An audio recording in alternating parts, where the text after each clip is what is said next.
Goobers. Oh my god, I'm here. I'm here. Don't mind me. I'm just like jumping from my PC to my kitchen to try to clean it up, but of course my ADHD doesn't let me. I don't know if I have ADHD. Anyways, welcome. Let me just turn off the music. It was just so you wouldn't sit in awkward silence. Welcome to today's stream where we will be watching trailers for anime that are coming out or already started coming out this season. Hello Benyo, hello Shipsin. I will not wait 30 or 20 minutes. Are you kidding me? Just fry those veggies faster. I don't care. I don't care. It's your issue, not mine. Hi Blaspi. I have tea prepared. I have milk tea with brown sugar. I thought today is a special day, so I'm gonna treat myself something fancy. But yeah, so today, as I mentioned before, we're going to watch all different kinds of anime trailers. Suit yourself, you can clean kitchen by this time. Oh hell, I cannot. I wish I could, but no, I'm doing like, I'm cleaning up all the shelves, I'm setting up things again. It's like extreme cleaning this month, so 20 minutes would be too little. I would clean maybe one shelf. Okay, but that's beside the point. We have brand new season, which is winter anime season 2026. If you still couldn't get it, yes, we're starting winter with the start of the new year. And we already had some of the trailers, not some of the trailers, I'm sorry. As I said, we have some of the anime already came out, so I apologize that it took me so long to get there. We have 60 trailers to watch, at least. This is how many I managed to find. I tried my best to find all of them. It was impossible. Some Chinese cultivation didn't want to show. Some anime that are like probably 2 minutes long or something didn't show. And of course, we're not watching sequels that I personally am not interested in, because either I dropped the anime on the first season or I have not watched the previous seasons. Oh no, only 60. Yeah, only 60. Don't worry. I think there were like 2 trailers at least with Chinese cultivation, so don't worry, we have something. Without further ado, let's start, because even though I said 60 trailers, they may be more positions. I have to read the sequels as well, so you will know what sequels are coming out if you're interested, of course. I will always, I will always just give you a warning whenever I will be watching a trailer for a sequel that you have not watched the first season of or previous seasons of. So don't worry, I will always give you like the amount of time you will have to wait it out, to mute the stream. Just close your eyes and come back once it's over. Okay, the first position is apparently has already come out, and it's called hashtag Kangawa ni sunderu elfu, which is elf who lives in Kangawa, hashtag Kangawa, I don't know. I don't know, something like that. Let's read the synopsis. It's comedy fantasy, 4 minutes long episodes. 2 years ago, the elves who lived in the hidden forest lost their homes due to a forest fire. Now they are living in the Kangawa prefecture. Why? I don't know. I wish I was more of a walking trivia about specific regions of Japan, but I'm still learning, so I don't know what's so special about Kangawa. This story, however, focuses on a human who becomes the roommate of an elf living in an apartment, and that's basically it. I found the trailer. Do not get too excited, because it looks how it looks. Unfortunately, as always, I have to play the videos very quietly, so copyright won't strike, and the censorship of the visuals as well with my beautiful clovers. Enjoy, or whatever. Oh, wait. Wait. You should hear it. So as you can see, the animation is specific, eh? Very specific. It's just basically PowerPoint presentation. Well, admittedly, this moves more than the recent season of One Punch Man or second season of Blue Lock. So, oh wait, this is a second trailer already. So yeah, the first thing, and the line art is nice. Not gonna lie. Fanfic animations, yeah. But yeah, I don't think I will be watching that. I'm still surprised that 1.5k people have it somehow are interested in it. Maybe they did not see the trailer, or maybe they're huge fans. I don't know. I will be skipping. This is how you do animations. I can be an animator easily. You see, maybe that's your new career path, Shipsin. Maybe. Okay, another one.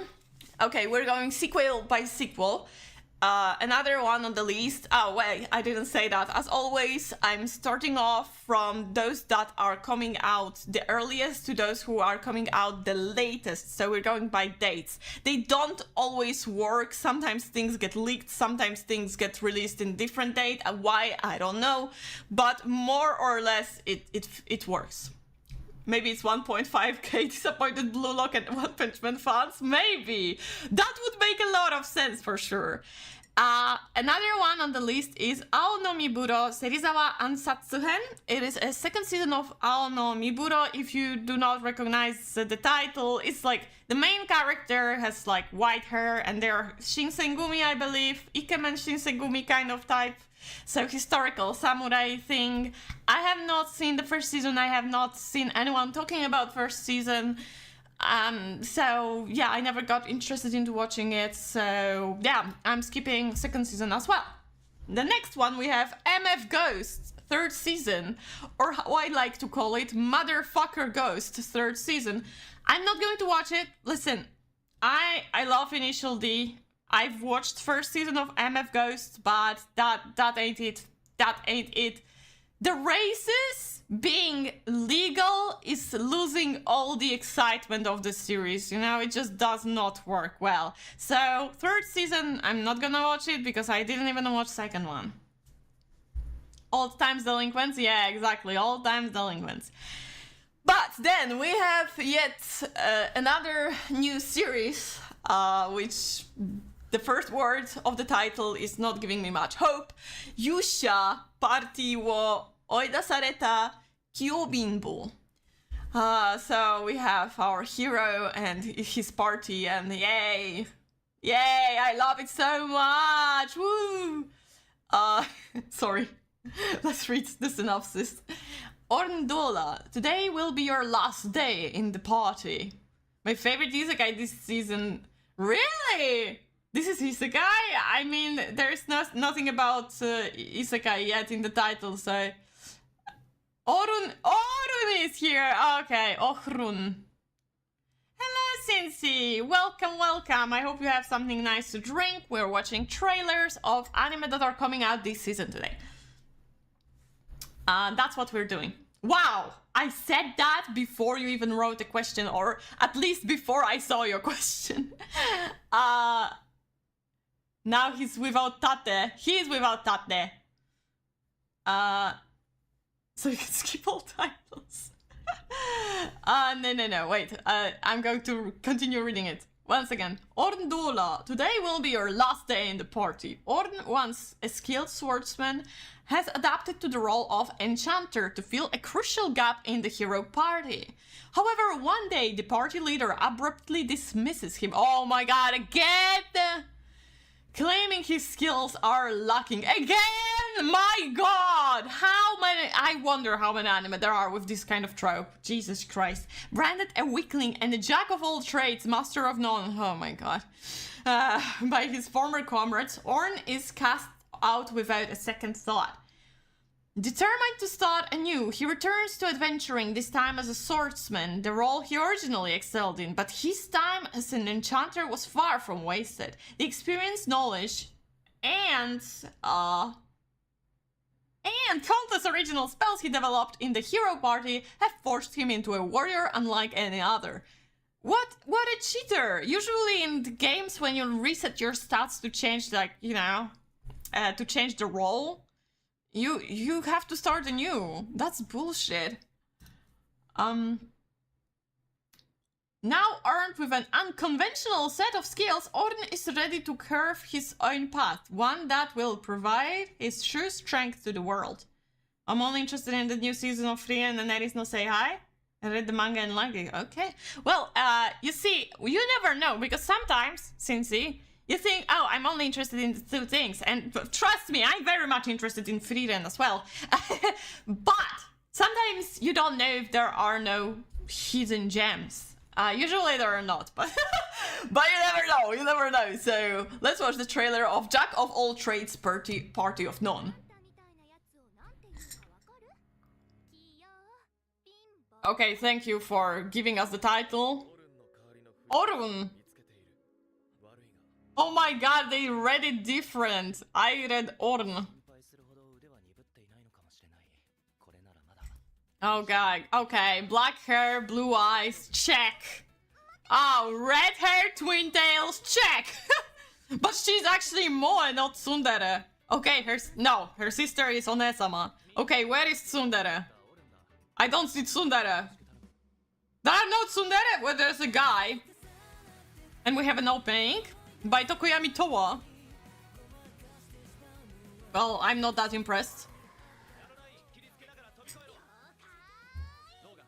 Last season Kamen Rider was, and I think it wasn't recognized. Yeah, I agree. I agree. I mean, I personally like the Kamen Rider was not something that I expect to watch, and yet I give it a chance, and honestly, I have a blast watching it. Since when could you watch anime on YouTube? This is not an anime, this is only a trailer, and I'm already reaching doing that music nerd. Hello. We're watching YouTube on YouTube. Yeah, okay, so Tsundere can be friend yokai, maybe. Is it illegal? No, but sometimes it strikes copyright or something. It's confusing, but last time it was okay. This time I hope it will be okay as well. You see, nerd, you need to read. You need to learn how to read. Okay, so that was it. As you can guess, Yusha Party wo oidasareta Kyobimbo is not something that I'm interested in, so yet another skip. We're 4 positions off and I have yet to find something that I want to watch. Another one series of this list is Tamon-kun Ima Dochi, comedy romance this time. And I've seen quite a lot of people posting it after first episode. So let's read the synopsis. Idol group F/Ace has recently risen in popularity, all thanks to Tamon Fukuhara, its handsome, wild, and talented leader. 17-year-old Utage Kinoshita is one of the vocal fans who greatly admires F/Ace.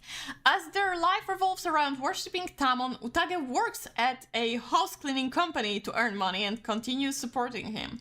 When her coworker gets sick, Utage is assigned to a new client with the same name as Tamon. She believes it is merely a coincidence until she comes face to face with the real celebrity. Her surprise only grows when she discovers that, unlike the extroverted superstar known to the public, Tamon is actually a gloomy guy with no friends or self-confidence. Given, basically, it's like what would happen if you came to clean up VTuber's house. Given that Utage's adoration for Tamon knows no bounds, she vows to keep his secret and stay by his side, but dealing with Tamon's contrasting behavior in and out of work may be the toughest job out there. Let me see the trailer. I think I saw the poster before and like he was wearing a paperback. Maybe that's not the same thing. I think it's the same thing. So let's watch the trailer. We have idols.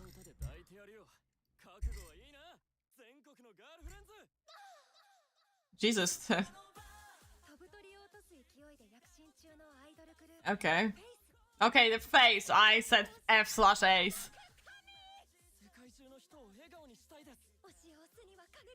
Hi, Foyden. Hello. Last time I watched was the first episode of Evangelion. Damn. Okay.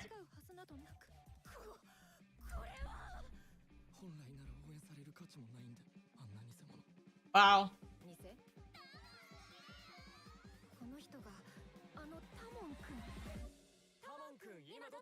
I mean... Oh, she's a delinquent. Okay, she got me. she got me. She's a delinquent.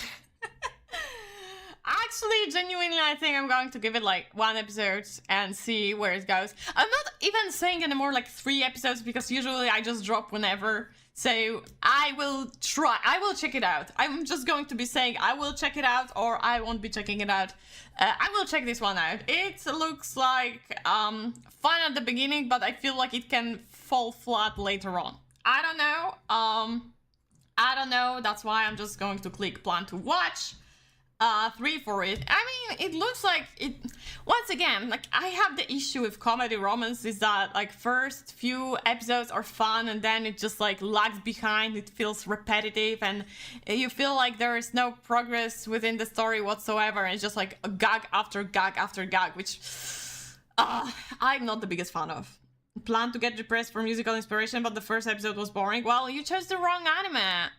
Evangelion starts off really weak, in my personal opinion, because I started reading manga, and yeah, I wasn't a fan of that. Feels like it will get samey pretty quickly. That's what I'm worried about. That's what I'm worried about the most. But hey, maybe I'll get inspiration for template emotes in first episode, so it will be worth for that.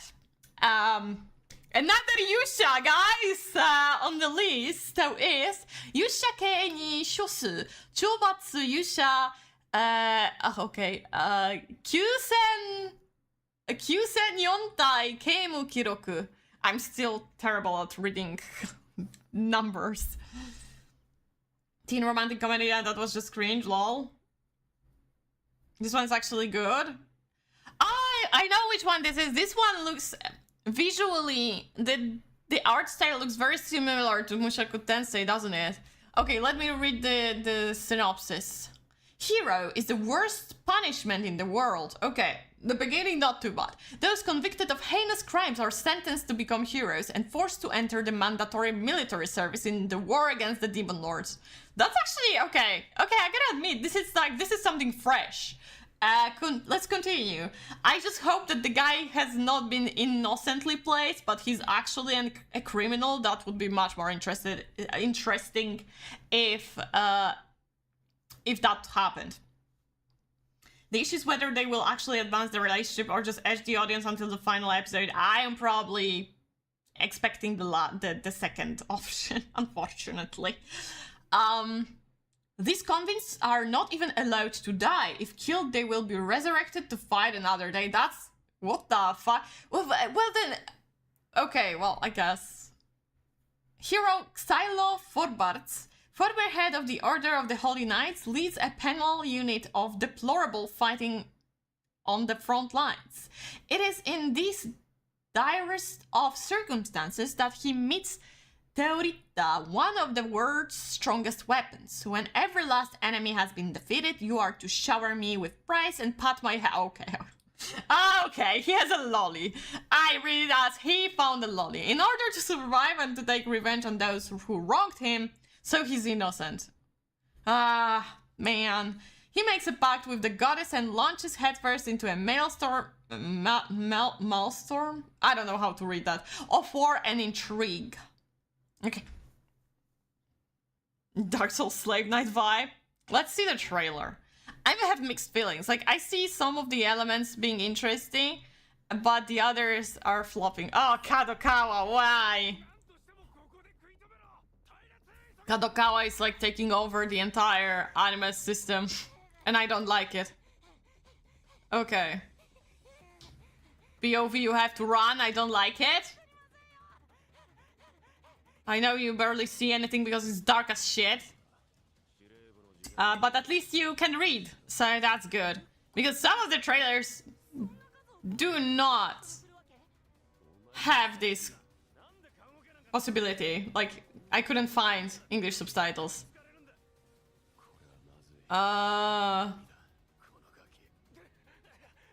Okay. I have a bad feeling because it starts off like, oh god, how was it called? The shitty one that Shipsin was so pissed off about. The fantasy one. That started off pretty well, but then it got worse and worse. I like the art style though, I gotta say, I like the art style. Oh, she's burning. I love her Ahoge. But I don't know if I will be able to survive watching anime with character like her.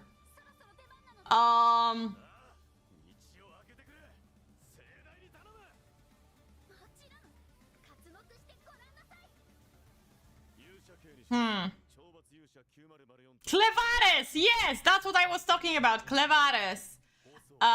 It feels like a bait just like Clevares. It's like, oh, it looks edgy, it looks sad. Oh, okay, now I know. Now I know. First of all, they whitewashed him, which is such a shame.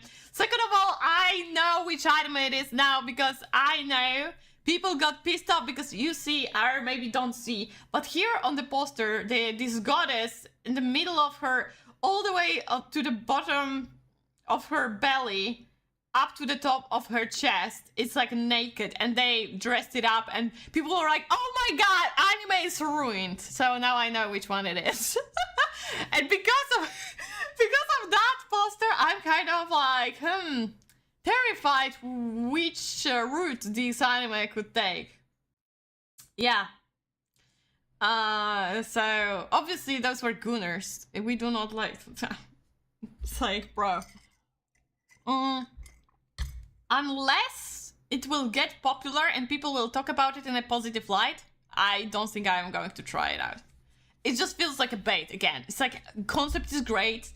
I wish the guy like was actually did a crime, so he has to go through punishment other than, oh no, they didn't sentence me rightfully or something, yada yada. I don't like that. I don't like the lolly.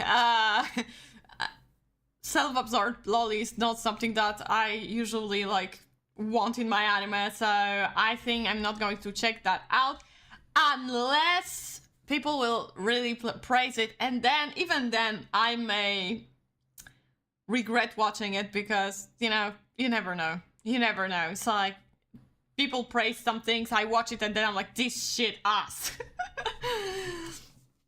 But anyways, moving on to the next position, which is Fate's Strange Fake, which I can read about and watch trailer because apparently it's kind of like alternative universe, whatever. So maybe there's a chance for me to finally start getting into Fate. Possibly, we'll see. Honestly, it would be more interesting if he was just a criminal and he grew as a person. What do you mean just a criminal? Because he is a criminal, apparently. He is. Or do you mean it's just like he didn't used to be good or something? I don't mind him like being good at the beginning and then doing a crime. It would be even more interesting for me. But if he wasn't rightfully sentenced, then that's an issue for me. Don't, Cincy, please don't, because I know nothing about Fate's Strange Fake, and I don't like when someone gives me like information when, oh, then, well, it's an alternative universe of that, and then they go deep into another part of the series that I know nothing about. I'd rather go like head empty. I appreciate it. I'm happy that you're a fan of Fate, but I'd rather, you know, cut it short. Okay, let's read the synopsis. Fate's Strange Fake centers around an imperfect copy of a Grail War based on the Third Holy Grail War in Fuyuki. Okay, I know the concept of a Grail War. This much I know about Fate. Following the conclusion of the Third Grail War, a US-based organization with Magi distinct from the London-based Mage Association used data from Fuyuki's Grail War to plan their own ritual. 70 years later, they used the city of Snowfield as the sacred land for their own Grail War. However, they were unable to successfully replicate every aspect of the ritual, resulting in it acting only as an imitation that has lost the Saber class and allowed for the summoning of strange servants due to the blurring of the definition of a hero. Rongal and his pupil Faldos have been dispatched by the Mages Association to investigate the city and the state of the war. Faldos, a US organization spy, has Rongal, sorry, the name, sorry, sniped upon his arrival despite knowing that Ronga is a puppet. He declares that their Holy Grail war has been in development and is real, causing a commotion at the clock tower, and that he wishes to advertise the project to the association. That's it. Won't spoil stuff without it being requested, just here to explain any concept that I don't explain well. Well, that's the fault of the series, not the fault, like, that's the fault of whomever leads the series, right? I just don't want it to be like, just, you know, like the whole shot of like 9 pages of Fate lore, you know, because I know, Fate fans are going hardcore when it comes to explanations. Drunk. Okay, I did not say that. I did not say that, video. Let's watch the trailer.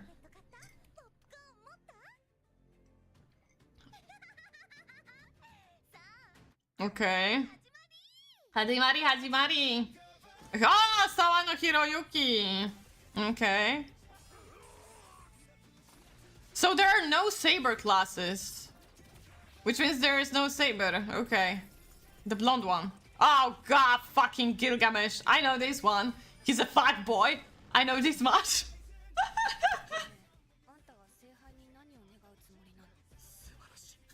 Oh my god. Oh, he disappeared. What the fuck? I mean... Yeah, I'm locked in.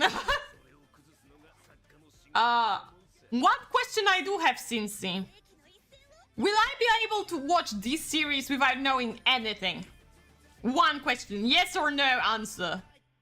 Yes or no answer. Yes or no answer. Because honestly, it's like with Gundams, I never want to start the old ones because I know, like the series ones, because like I won't understand shit. Last time we had this new Gundam series that they told me I don't need to know anything, and then apparently I had to because the most popular character from Gundam was there, and I was like, ah, okay, Char is here, great. But I do like to watch series from like mainstream franchise, which Fate obviously is. But it's like when I don't have the time to start from the right series, I would love to watch something new of it. And if it's possible, I would love to try. You should. Some reference might go over your head, but there shouldn't be an issue. Okay. Okay. Well, then I'll try. I mean, it's like... It sounded like, other than like the concept of Holy Grail being copied, but not perfectly, other than that, like, I feel like nothing else is somehow connected. So, okay. Thank you. I mean, don't get me wrong, I want to watch Fate at some point. It's just like I don't have time for that, because first I want to finish watching Ginga, which I'm halfway there, because I had quite a long break from this anime, but yeah. I have other classics to catch up to as well, so it will take some time to get to Fate.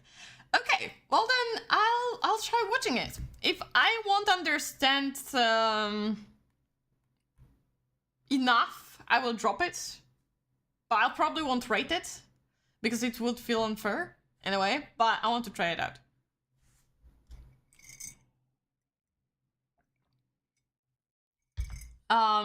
Okay.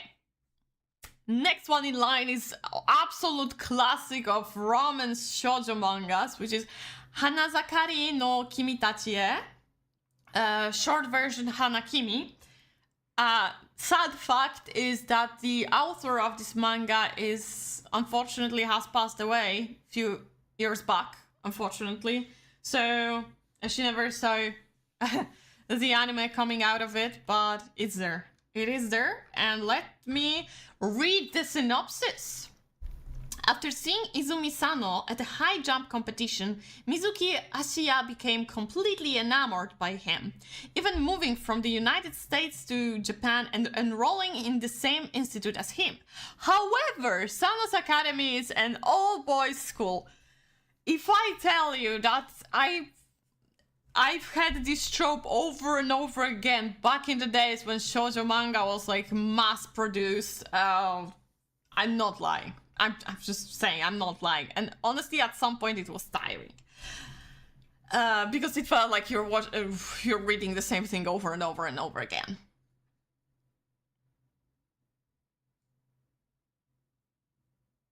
Due to her bright personality, Mizuki quickly befriends her class without drawing suspension to her gender. To her surprise, she ends up being not only Sano's classmate, but also his roommate. Oh god, yes! Put it further! But yes, because being a classmate is not enough! Though she is now able to admire Sano in close proximity, she learns that Sano has quit high jumping and refuses to pick up the sport ever again, for unknown reason.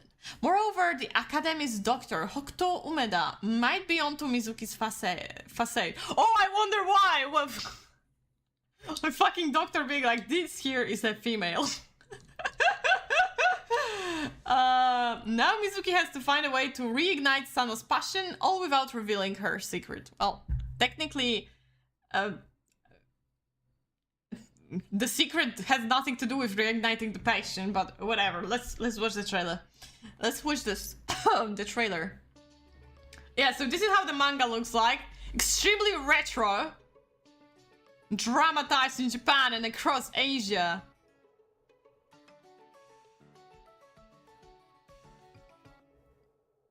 Okay. It's finally getting animated!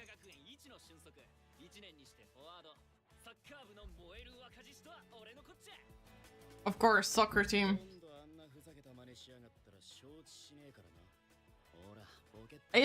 Back in the days, it was always blonde, cocky one, and the calm and mysterious black-haired one. Exciting new life. Hanakimi, okay.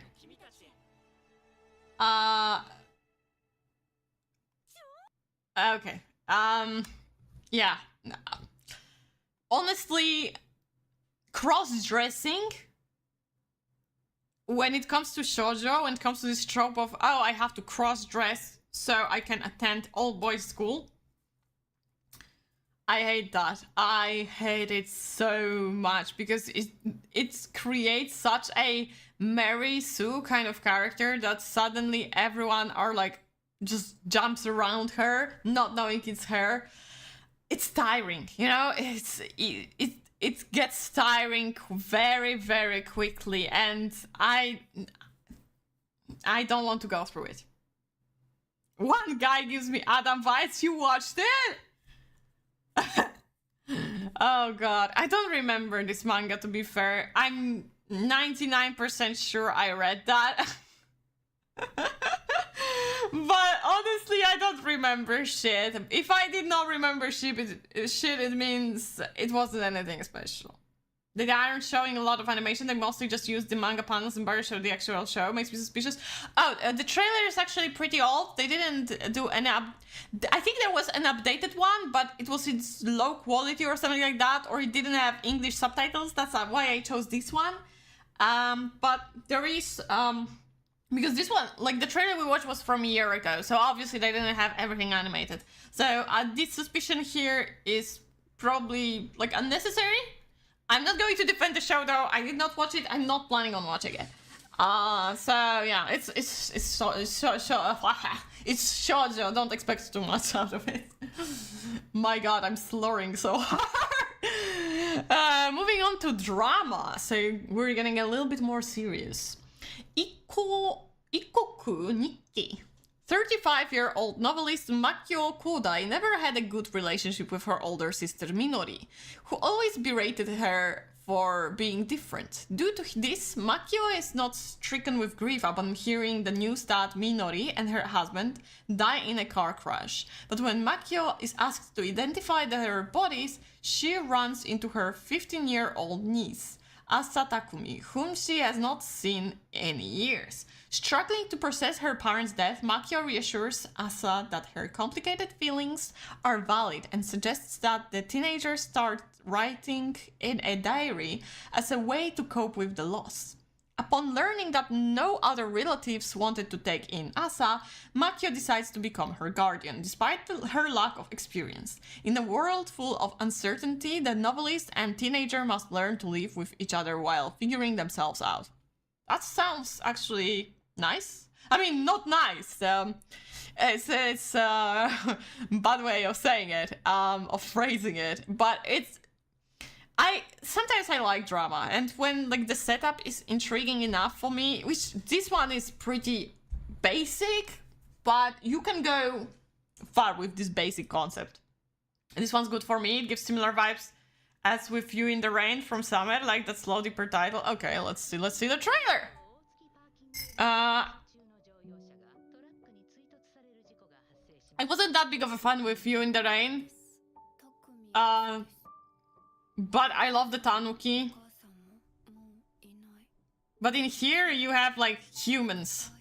Therefore, it gets me much more.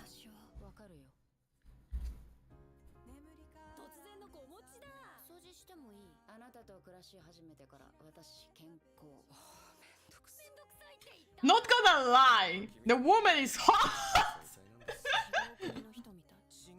But it looks cool. It looks... I like the moments where the teenager is like imagining.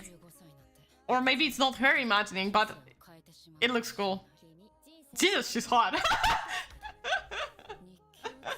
Yeah, she is.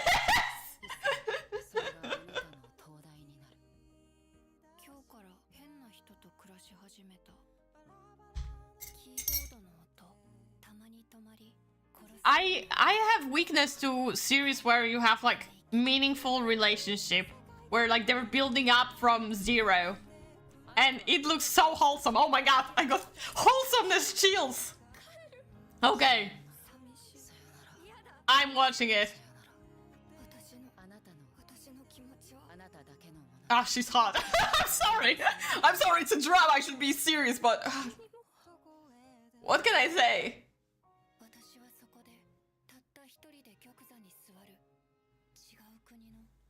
I like it. I like it. I like what I see. I like what I see. This in symbolism with the desert. Yeah. Good premise for some classic emotional drama exploring grief and the like. Yeah. Okay. I'm going... This one already came out, apparently, so... I already have anime to catch up to. Yay! Oh god. Okay. That was it. Moving on, because we still have more series to go through. Majutsushi Kunon wa mieteiru. Born blind, Kunon aims to be the first person to use water magic to create new eyes for himself from... I guess we are built of water, but can he do that with water only? Okay, whatever. After 5 months of study, he has already surpassed his teacher and continues to grow his... Of course, he surpassed his teacher and continues to grow his talent. Not only can his magic help him sense color, but he can also use it to make handy items and even conjure a whole cat. Wow! A whole cat! Oh god. Word of his skill and ingenuity soon reached the court and earned him a spot as a disciple to the most powerful magician in the land. But is his ultimate goal even attainable? It sounds ass. It sounds ass. I'm sorry. I don't want to be rude to those who have no eyes, who runs blind, but it sounds ass. Let's watch the trailer. Oh, it's the type of the trailer where they're not saying anything at the very beginning. I love them.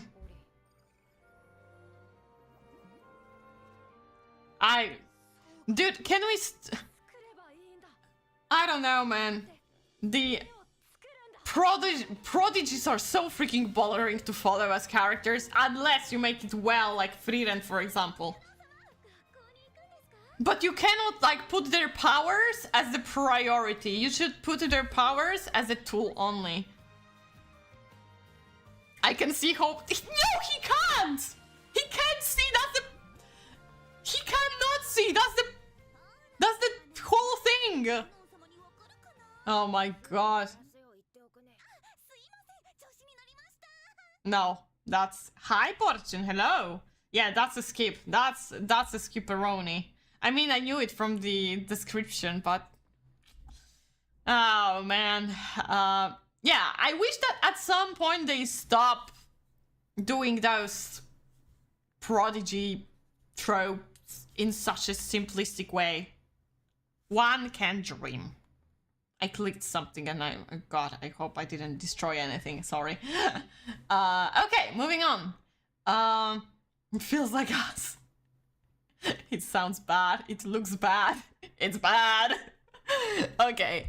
Next one is a comedy. Goemon Baito-kun no Nichijou. This is a world where killing and torture are legalized. Great. Fantastic. I would love to live in this world. Seto, a part-time worker. I love Seto Hanta from Hero Academia. What? He got his new show after Hero Academia finished. Great! Yay! A part-time worker at a torture company enjoys torturing people every day with his senior colleague, Siu. With the addition of new part-timers, Mike and Hugh. I don't know why. Every time I read like American names like Mike and Hugh, it's just like makes me laugh so hard. I don't know, it just sounds ridiculous right after like Japanese name Seto. I don't know who Siu is, but Siu feels fantastical, and then you have Mike and Hugh, whatever. Torture life, fun torture life continues. The gap between the at-home easygoing workplace and the gruesome torture is bound to attract a lot of addicts. Okay. Only new anime, yeah. Anime that are coming out this season, Portion. Okay. That's a weird premise, but let's watch the trailer. No, you know what the writer is into? Usually when they try to make something edgy funny, it doesn't work. Okay.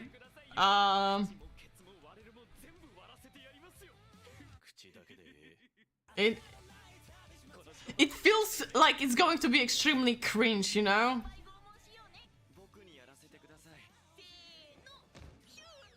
That's Hugh, okay. Okay. Is he called Spiritus? Wait.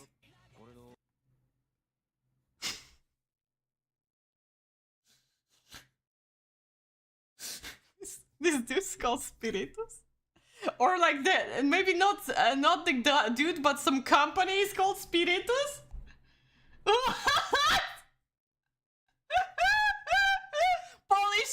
Polish language match.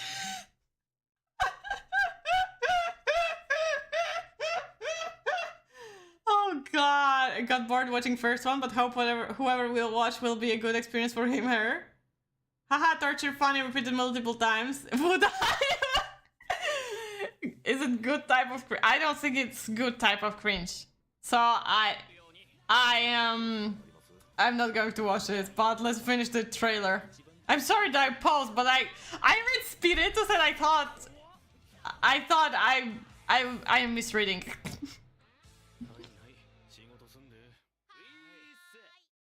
It looks like an anime that would be a blast in like 2010, but we have 2026. We have 2026. Let's move on. Let's move on. I'm not going to watch it. Oh my god, next one.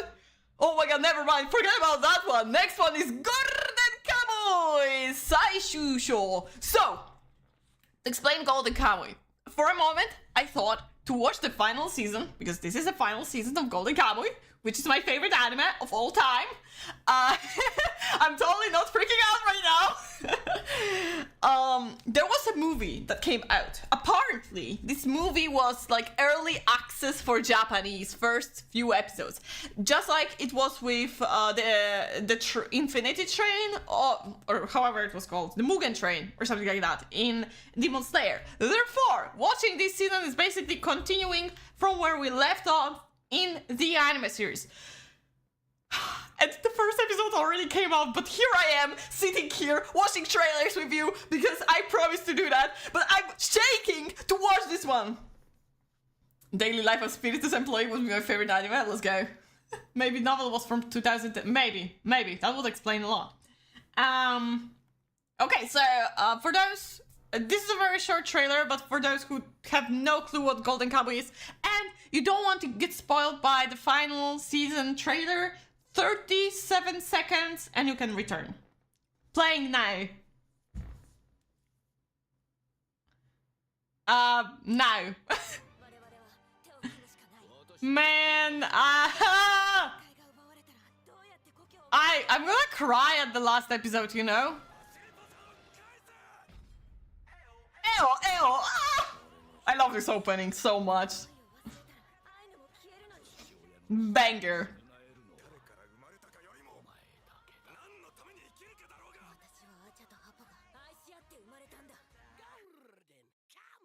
Golden Kamui. Okay, that was it. That was it.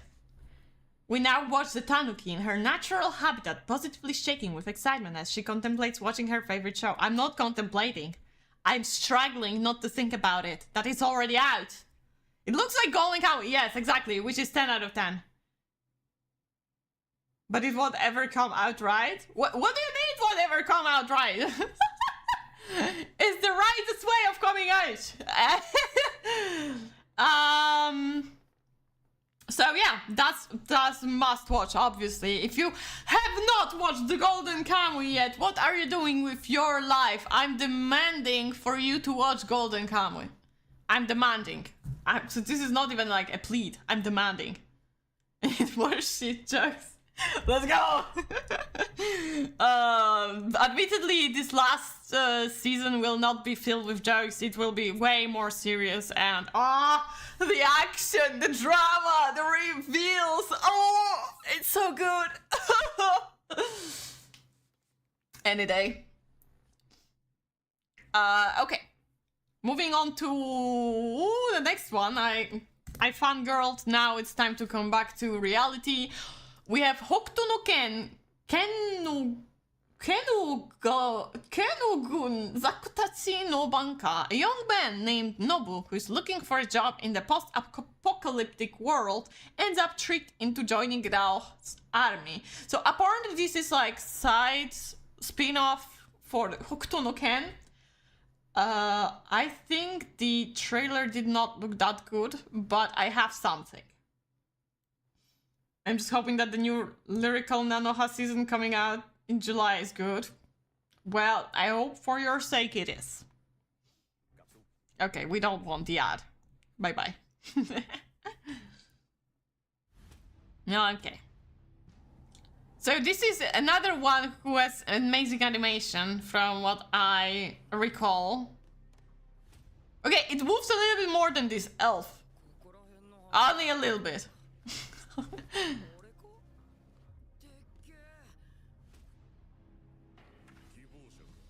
Well, it's like Hokuto no Ken post-apocalyptic? I never kind of like...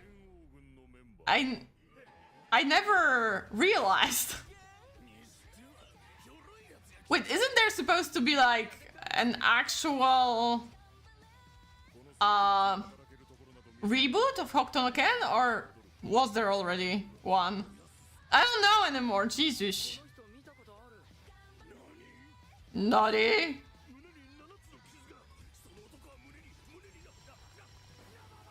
Okay, so it's basically...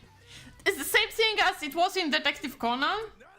Which is like they give you a random character that is like a background character and it tells you the story from different perspective in a gag humor kind of thing. Yeah, I don't know Hokuto no Ken, so I think it would be a waste for me to watch something like that. Unique animation style. These are the drawings. He didn't say anything that he joined the anime company. God damn. Should have said something. Okay. Next one is Kirei ni shite morea... Oh god, those titles! Kirei ni shite moraemasu ka? Thank you. With an endearing protagonist and luscious art, this seaside slice of life story offers tranquility in the chaos of the modern world. For 2 years, Wakana Kinme has run a laundry service in the seaside resort town of Atami, where she's built a fulfilling life, making friends with the locals and visiting hot springs. Is it like...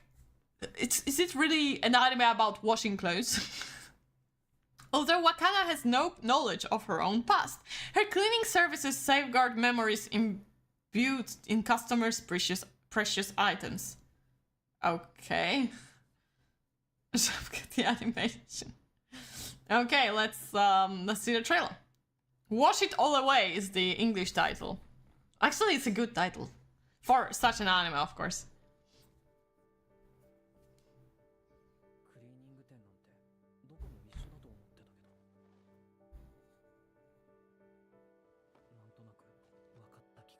Oh my god, I would never be able to run such a company. Like, washing them? No problem. Ironing? Oh god. Evil franchise holder.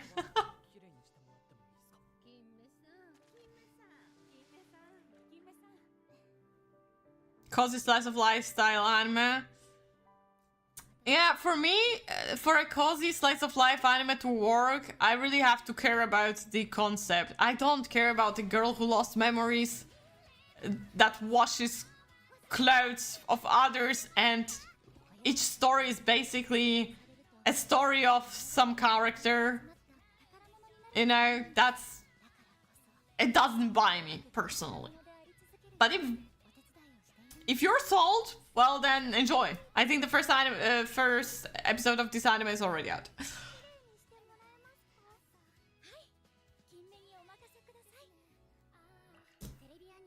Terebi anime.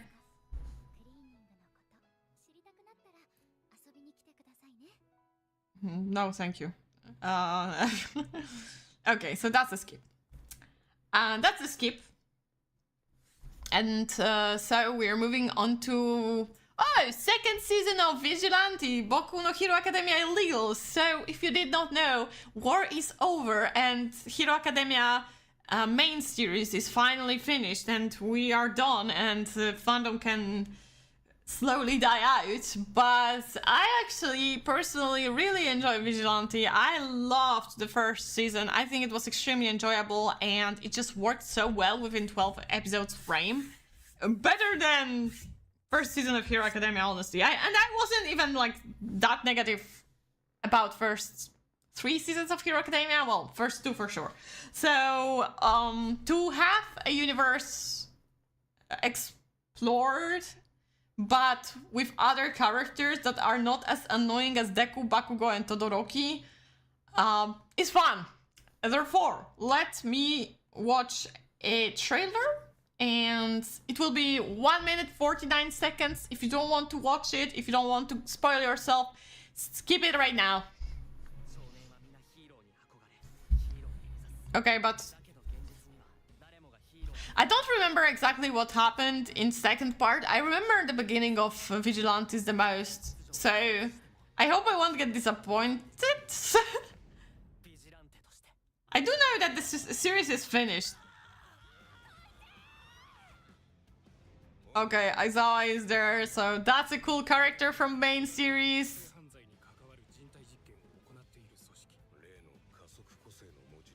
The villain looks kinda.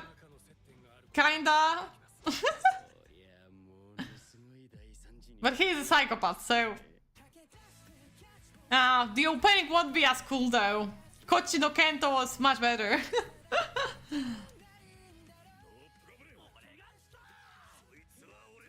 Fangam is there though! And his sidekick, let's go! Okay, I don't need her.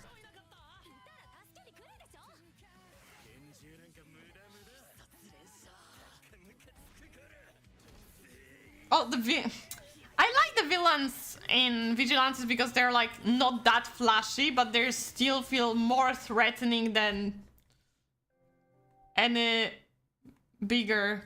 Oh, fuck! There will be backstory of fight. Oh no! Okay, I will have to brace myself because actually Oboro is one of my favorite characters, even though he had like what 5 chapters in this spin-off. Oh no. Oh no. Midnight Baby. Oh, Midnight O.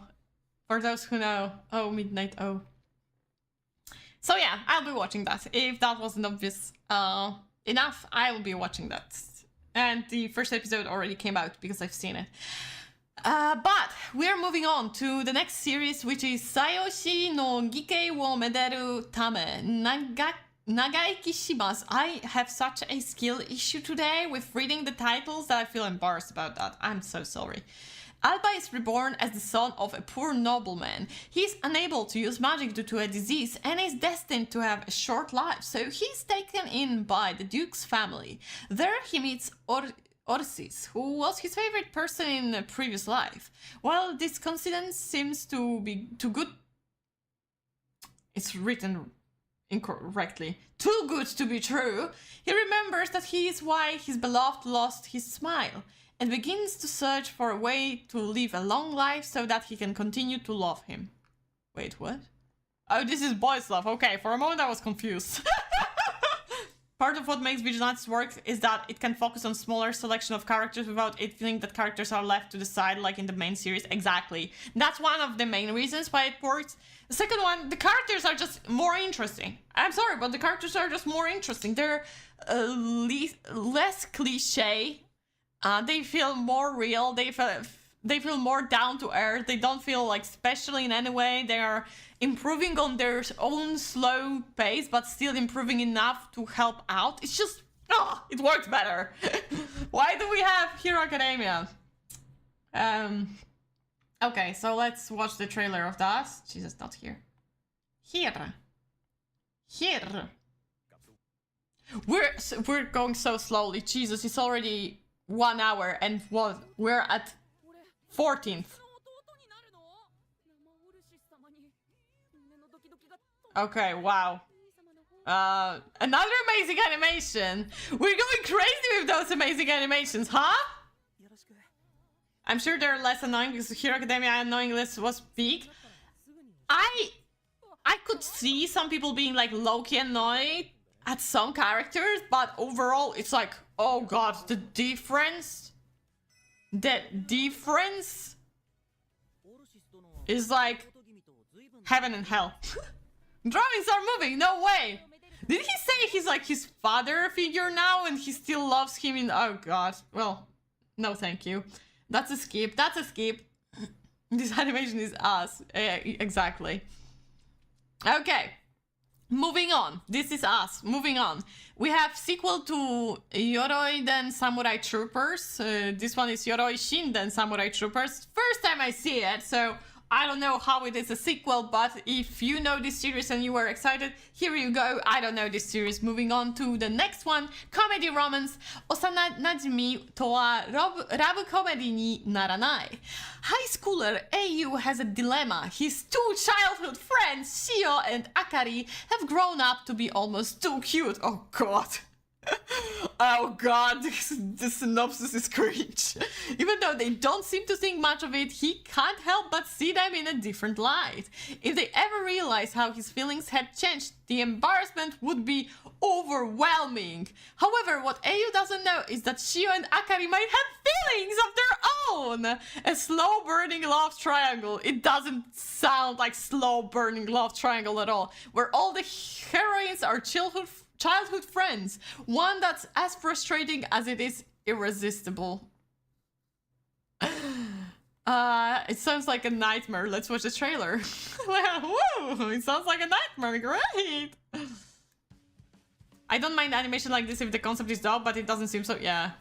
Fair. Like, I can accept the shitty animation if the concept is good. Like with Snack Basu. I mean, what? Okay, we have Tsundere, Moe Moe, Onicha. Okay, Bratty Girl. And a tomboy. Gyaru tomboy. Okay, no.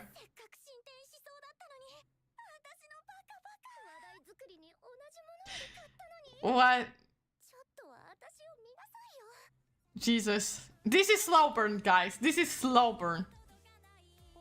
Sounds like a situation where no one will just spit it out and voice their feeling. Yes. This is what it's going to be like. Gyaru best? Of course Gyaru is the best. Tomboys. Oh, Honeyworks. They love singing songs for harems. Oh, you! Foot fetishes. Oh, wow. Yeah, this is not slow burn. The only thing that will be slow burn is them admitting the feelings, but they're going to grope each other, smooch, accidentally do weird things before revealing their feelings, but overall it ain't going to be any slow burn. What? Watching it for sure? Good times too, candidate? You vile creatures. How dare you watch anime on times 2? I cannot believe you. Well, whatever. Do whatever you want. I'm just going to skip it instead. Okay, next one. Ooh, the third one with Yusha in the title. Yusha Party. Oh my god, the second one with Yusha Party in the title. Okay. Yusha Party ni kawaii ko ga ita no de kokuhaku shite mita. Yuki died in a traffic accident. Oh, this is the first, like, full ass openly saying this is an isekai. Okay. And was reborn in a fantasy world. However, instead of being the hero of legends, he ended up reincarnating into an overpowered demon. Oh, wow. Wow. Having no desires to become the demon lord, he sits around in the demon lord's castle as a random low-rank guardian. One day, the hero's party comes to attack, and on a whim, he knocks out the entire hero party. He's overpowered, but he's just a mob. What? Healing up the hero party and then preparing to send them back to town, he notices the female priest and falls in love at first sight. Okay, well, fantastic. Anime of the season, what are you talking about?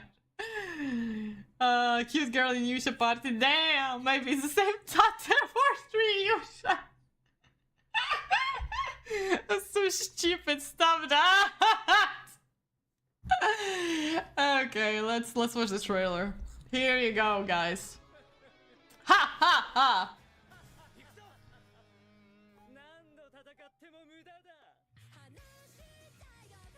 Every romance anime since it's always fourth girl. Reading manga that has concept of a bunch of girls doing the usual romance anime thing of not spitting it out, then another girl transfers in and confesses the next day. Yeah, it's always the first. Nah, it's never the fourth girl. It's always the first girl. She comes in and she's like, "You're my boy, edgy boy." That one looks like protagonist from Tensura. He doesn't even look like a demon lord. I mean, not demon lord, but you know what I'm talking about. Oh, that's Love Rival. How many characters do you have there? What the fuck?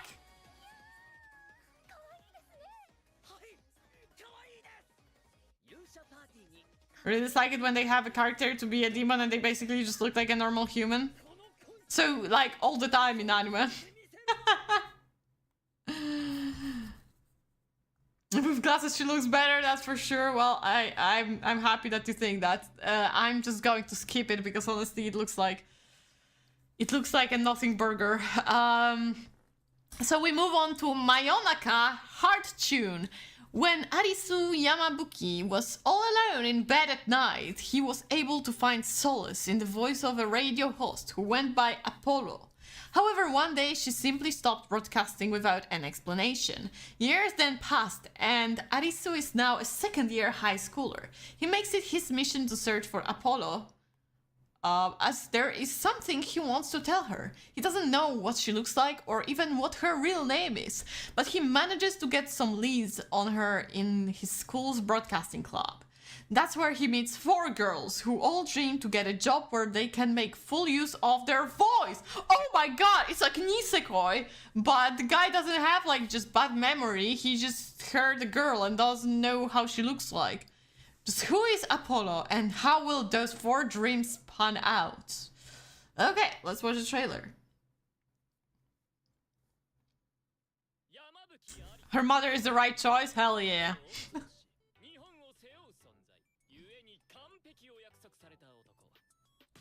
Okay. Oh my god, he's cringe. What the fuck?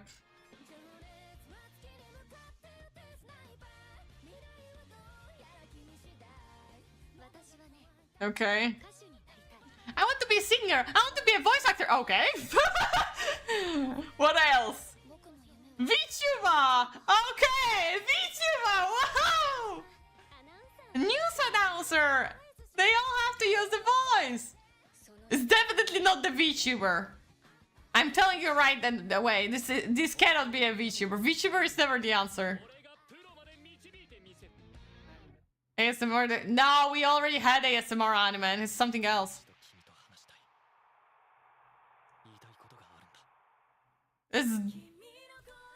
It's definitely.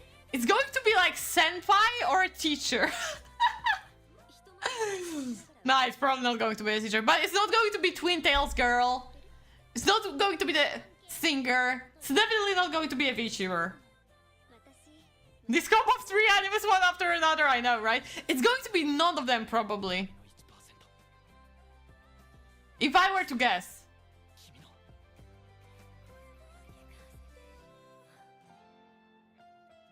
It's a younger sister of someone. I don't know. No, thank you.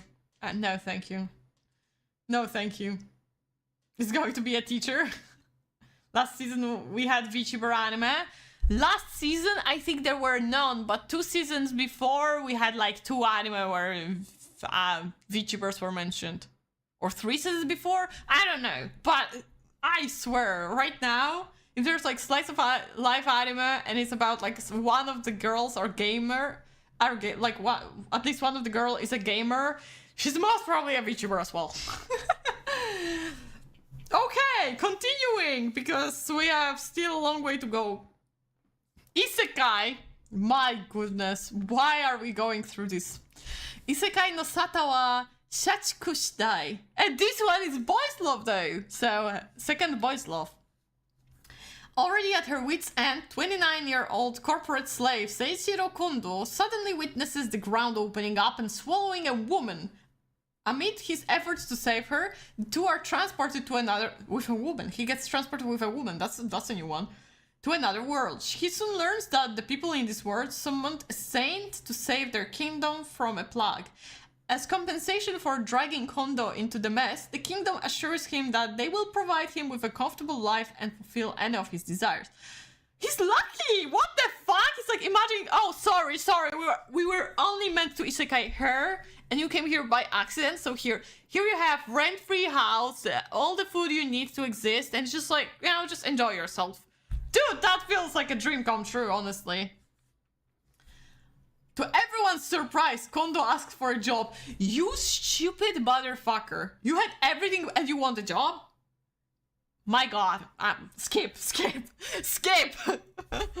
After successfully becoming an accountant at the royal palace, Kondo devotes himself to his new post. His accurate and throughout work catches the attention of various high-ranked officials and knights, especially Aresh Indolark. Aresh Indolark, okay. The cold-hearted knight captain, as Kondo adjusts to his new exhausting and dangerous environment, he begins to find solace in the company of Aresh, whose icy demeanor may be just a facade. Disgusted jobs. That's not my fantasy. Exactly.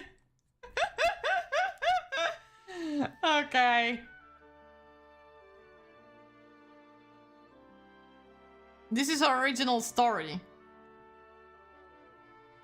Dude, I'm already... No. It's like... That's why it's boys love though, because they knew it would never sell if it was like a normal isekai, you know? Like normal, oh my god, normal sounds really... You know what I mean? It's just like harem isekai. It wouldn't work. So they had to add boys love, so someone would actually watch it. And this someone are big fujoshi. Modern accounting practices are actually very useful in medieval settings. I'm not... Listen, this is not the issue that I'm having. The issue that I'm having is that the guy basically had a choice to live comfortable life and he's like, nah, I'd rather work.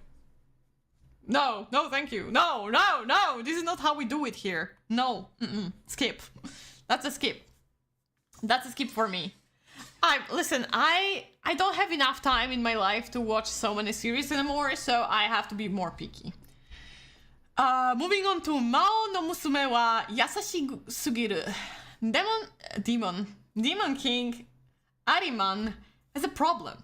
His daughter Do loves everyone. Consequently, Ariman had to halt his invasion of the world in the worry that his daughter's behavior is not one befitting someone of her kind. She loves making friends, helping others, and bringing happiness to all creatures, including their enemies, the humans. Ariman, however, congratulates Do for her good deeds instead of scolding her. With the help of his aide, Jahi, who is assigned as Do's master, the two try to get rid of her kind-hearted nature so that the Demon King's daughter goes from a cute, adorable, and nice little girl to an inhuman, cruel, and twisted little demon. You know this one? This one, there is like another anime that is going to be somewhere down there that I watched the first season of. And it's like, kind of like similar vibe. It's just like, oh yeah, we have this setup, but then again, this one is cute or doesn't want to do things that are supposed to be done. Okay, but let's watch the trailer. Let's watch it. If you have superpowers to watch 8 times, you could easily watch every season whole. But would I do it though?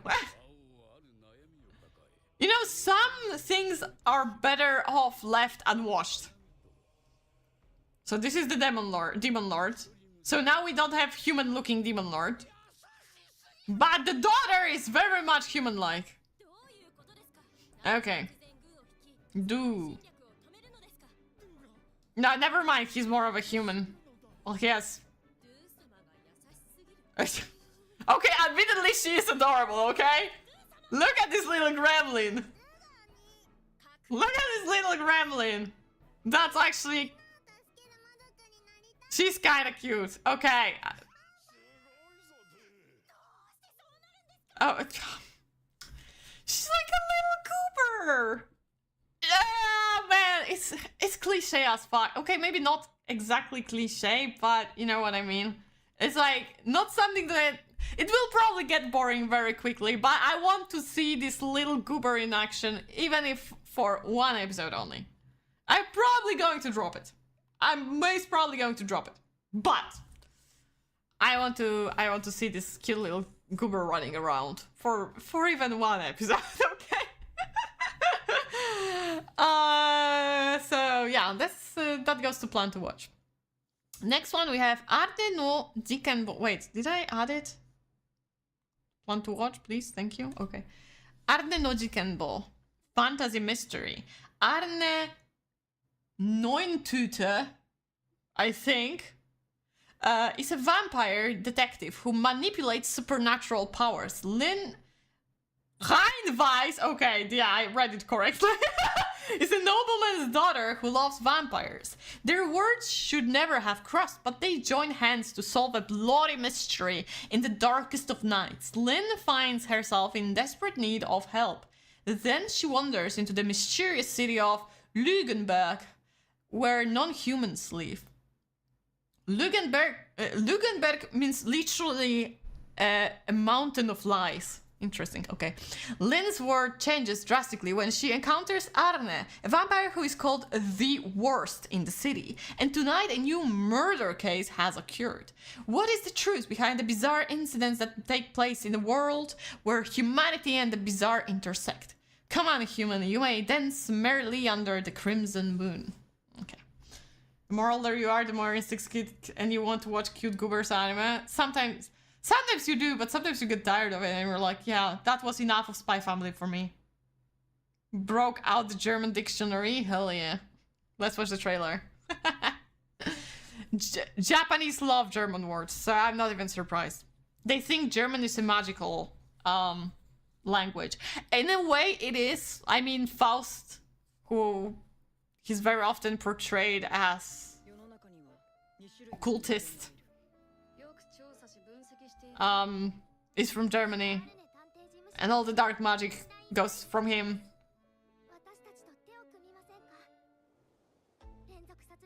Okay, it's like kids solving crime.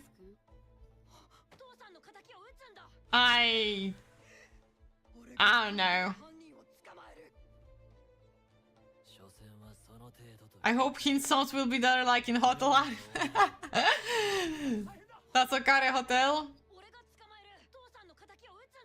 Wait a sec. Okay. The zombie girl nun looked kinda cool. I don't think I'm going to watch it. I think I'm going to skip it. I don't know. Listen, I already watched Detective Conan. I have enough of kids solving crime. I don't need vampires added to that and them breaking German words every possible minute. Okay. Okay, then we have Jigoku Sensei Nube Part 2 2025. I watched like what 3 episodes of Jigoku Sensei Nube and I thought okay, I don't think that's for me in the end.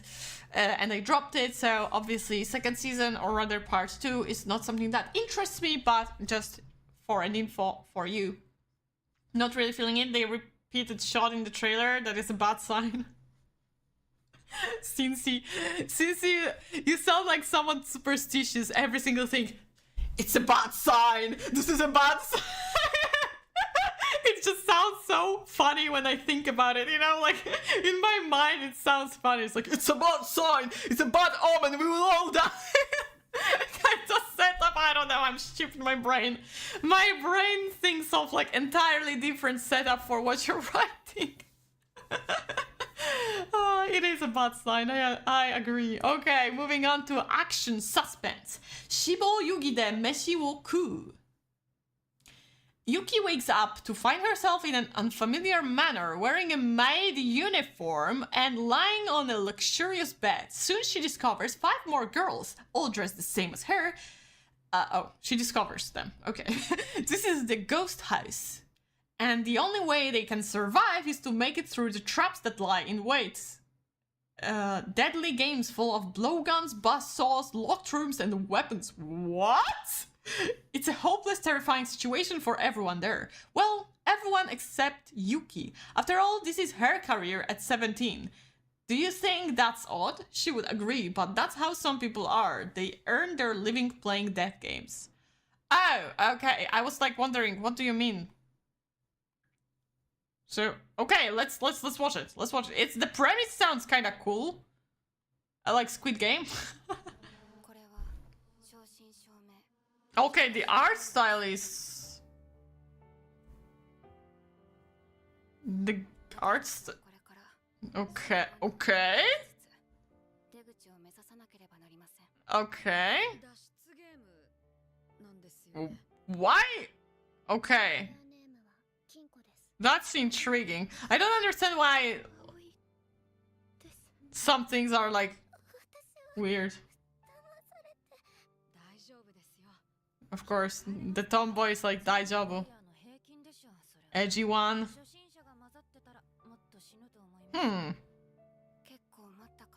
The question is whether they're actually murder someone or not. Yeah, well, they have to... You mean like if someone dies, right? Yeah, I hope so. I sure hope so.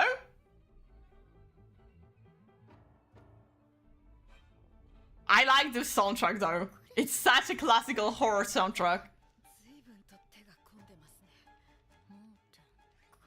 Blonde looks like a lady. Okay, I hope she dies first. Oh no, wait, she's a protagonist. She won't die. No, never mind. She's not the protagonist. I hope she dies first.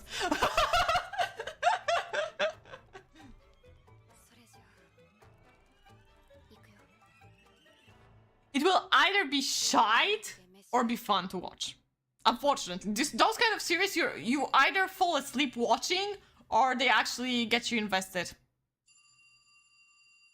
Oh, it's from Netflix. Well, let's beware.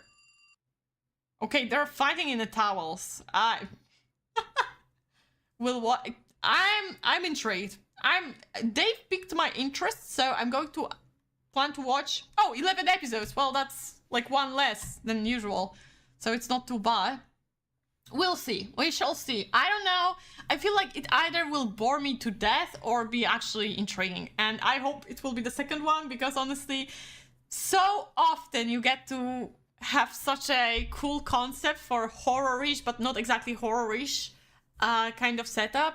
And they fail to make it triggering, to make it scary, to make it true suspense. So I don't know how to feel about that, but I sure hope that it's going to be good. Next one is 29歳独身中堅冒険者の日常. This story is about Shinomone Hajime, an adventurer of Silver Ranch. He's dedicated to fulfilling missions from the guild. One day, when completing a quest for monster meat, he finds a strange girl named Lily, a dungeon who's far more trouble than she's worth. In a dungeon who's far more trouble than she's worth. Saving the girl from certain death, her story reminds him of his similar past, and he takes her under his care. So basically, Spy Family, but make it fantasy. Okay. The first episode is an hour-long feature, so still effectively 12. Fuck! How did you know that, Cincy? Well, whatever. Whatever. At least after first episode, I will know if it's going to be boring or not. That's a positive out of it. Okay, let's watch the Fantasy Anya.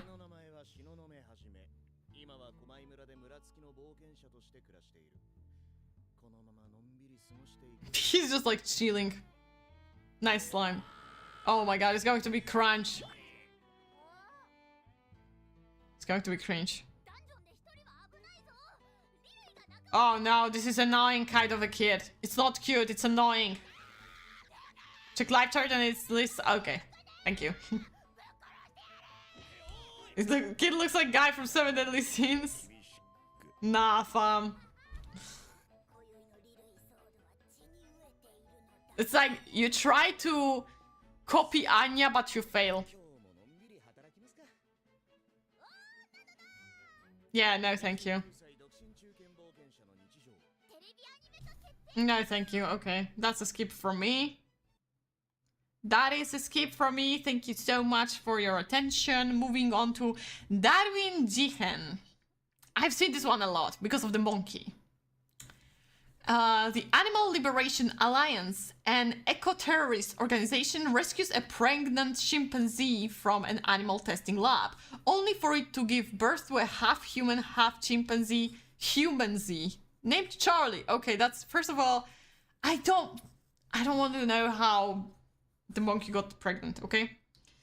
15 years later, Charlie's human foster parents are finally ready to send him to a normal high school. I don't know if it's a good idea, where he makes his first friend, a human girl named Lucy. In the meantime, however, the ALA stance has become ever more extreme, and now they're here to drag Charlie into their terrorist plot.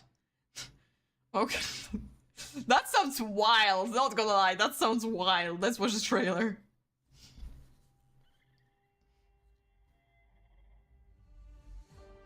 Humans. They try to make it way more epic than it is, to be honest. God, I was to say something, but I would have been cancelled so quickly because of that.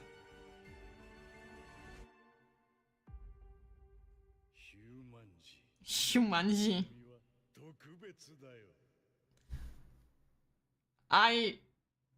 Okay, it's... No, thank you. No, I don't know. Fable of this season, I don't know. I feel like the concept is too bizarre for me, but at the same time I feel they try to pull some serious ass Pluto kind of vibe from it, and I did not have a great time watching Pluto. Hello, Ayel. Hello. So let's move on. Planets of the Apes, weird animation, exactly. Actually, I like Planets of Apes. I think those are fun movies. But that's beside the point. Okay, moving on to next series on the list. We have Matosei no Slave 2, second season of Matosei no Slave. So if you are interested, here you go. I was not interested at all. So moving on to the next one is Odayaka Kizoku no Kyuka no Susume. When Liesel mysteriously finds himself in a city that bears odd similarities to his own, but clearly isn't, he quickly comes to terms with the unlikely truth. This is an entirely different world. Even so, laid-back Liesel isn't the type to panic. He immediately sets out to learn more about this strange place, and to help him do so, hires a seasoned adventurer named Gil as his tour guide and protector. Until he's able to find a way home, Liesel figures this is a perfect opportunity to explore a new way of life, adventuring as part of a guild. After all, he'll go home eventually. He's sure he'll go home eventually. Might as well enjoy the otherworldly vacation for now. He's so sure. How is he so sure? Huh? Okay. Let's play the trailer. Oh my god, he looks like such a nobody. I hate when laid-back character is basically like just like, oh, whatever, oh, whatever, oh, whatever. Because like, you know, you can have laid-back characters like Luffy or like, you know, kind of Naruto, right? And then you have this kind of laid-back who's like, ah, I got turned into a different word. Okay. And it's not a boys' love, by the way. I know you think it's a boys' love. It was not written down as a boys' love. He threw money at the guy. Okay. With what money? I don't know. He had 1 coin. Apparently the money is the same. If the word is the same, looks the same, the town looks the same, the money apparently is the same as well. And if he had money by his side, then I guess. Bro! This guy is basically wearing Kirito's drip. I just realized. The bodyguard, I mean. That's absolutely... no, thank you. Look at him. Where's the guy? I need to find the screen with him. This is fucking Kirito drip. Like, look at... This is Kirito's drip. I mean, it's not the same, but... It's got Moran vibe. Nah, Moran was a fuckboy. Moran was a fuckboy. If it was like Moran vibe, he would be like fucking a woman right now. I'm sorry for my crude language. It's just how it is. Notice that as well. Okay. Yeah, I'm skipping that one. As I said, I'm not fond of laid-back characters like those. So moving on to the next one, which is fantasy romance. Tomei otoko to ningen onna. Sonochi fufu ni naru futari. Yako, a gentle human woman, works at a detective agency. Tonome is a smart and gentle invisible man. The invisible man's ability is perfect for detective work. However, the blind Yako can still figure out where Tonome is, even if he disappears. Before they know it, the two become attracted to each other? Question mark. In this show we have 11 guy. Leave 5 men alone. What 11 guy? Wait, what 11 guy? Okay, let's watch the trailer. Man, this food looked good.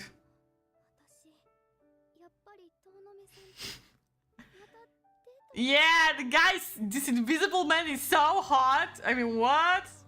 Okay, but there are furries as well. Ding dong. Ding dong! The opening will be cozy. I'm not saying it. You guys say that. I know you want to say it. I'm not going to say it.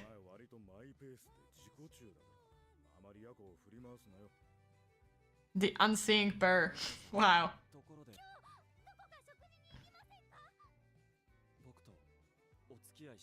That's kinda cute. Wow! The squeal was top tier. I like the guy who looks tired. Looks like the most fun character out of the 4. I'm not into furry. Okay, okay, sure, you say that, but I know what you thought. She's cute. I gotta say.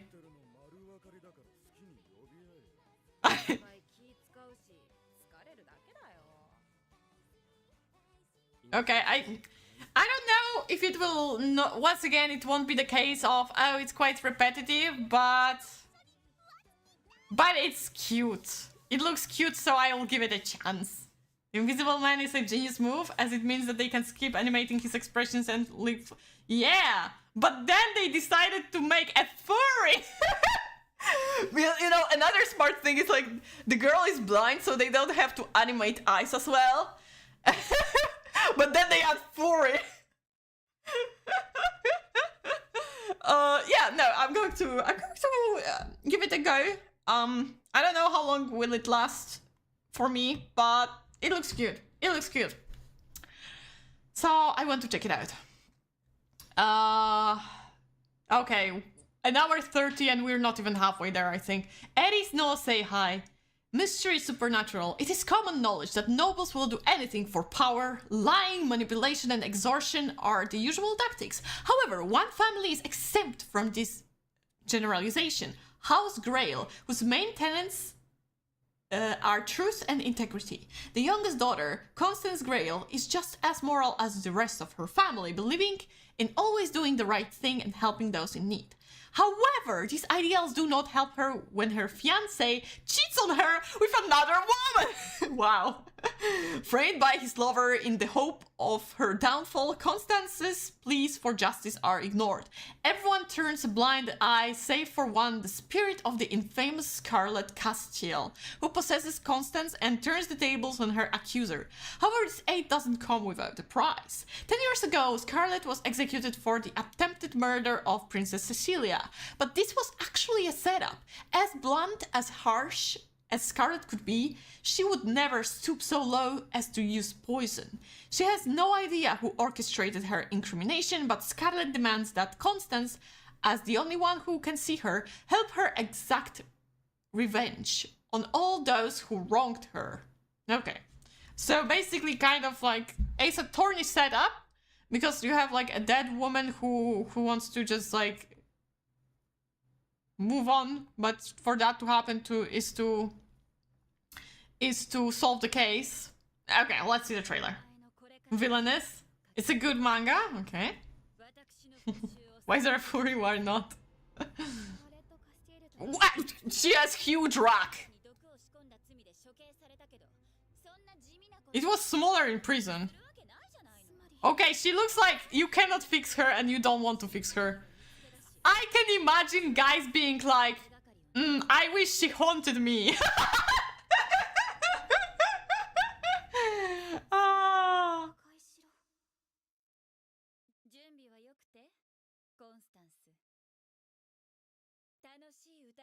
Okay.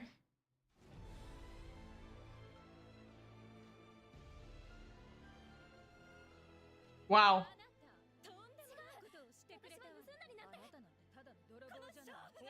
Okay, well, there's too much going on. There's too many people. She's like double personality kind of thing.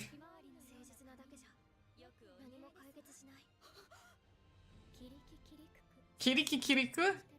Oh, homeless children. Important question, is there going to be a man and it's going to have like some side romance or no? I feel like it's not going to get focused on that, which is a shame, because like it all depends on how intriguing the whole case is. Whether it will be a fun anime to watch or not. There's some very good political intrigue. I have nothing against political intrigue, but usually it's presented in such a boring way. So I may check out one episode because the woman kinda hot, the dead woman kinda hot. But if it will feel boring after the first episode, which, to be fair, since sometimes it's like manga is pretty decent, or visual novel or whatever, or light novel. We said manga, whatever. But then they make anime and it's like much more boring to watch. The case is intriguing. Okay, well, it's on you, Cincy. I will remember. I will watch it all because of you. And by the end of the season, when I'll be rating anime, if it's going to get me bored out of my mind, I'll be like, this is all your fault. I'll put all the blame on you. Without hesitation.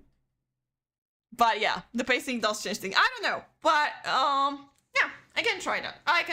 I think the concept isn't that bad, and I like it more than if it was like another villainess who is just a villainess because once again someone cheated on her. The girl is still like pure, and then there you have like a sassy woman, dead woman who is like possessing her occasionally. This is fine by me. This is something new. Might as well check it out. Aikeji will remember that. I will. I have a good memory. Okay, next one is Kizoku Tensei. 恵まれた生まれから最強の力を得る. Action adventure fantasy if the Tensei didn't ring a bell. Noah, the world's strongest 6-year-old. Oh, great! The world's strongest 6-year-old holds the fortunate position to being the 13th prince of the emperor, born with an infinite level cap, of course, and the cheat skill that allows him to add the abilities of those he commands to his own. He's unmatched. Oh, fantastic. Reincarnated into a noble family, Noah thrives in an environment enriched with exceptional education and abundant resources, allowing his talent to blossom. However, behind the glamorous facade of aristocratic society lurks a world of conspiracies and power struggle. This shit's so ass in the description that I don't even look forward to watching a trailer. I'm still scared how bad was the beginning after the end.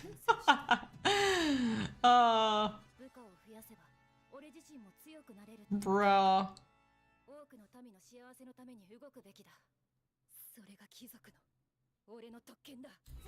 You can literally kick this kid and whatever. This looks ridiculous. Tell me it does not look ridiculous. The guy looks like a villain from Sword Art Online. What the fuck? Kinda. No! I watched it yesterday. What? The writer can't even stick with one OP power up cheat skill. Yeah, no, we get it all. Fast skip?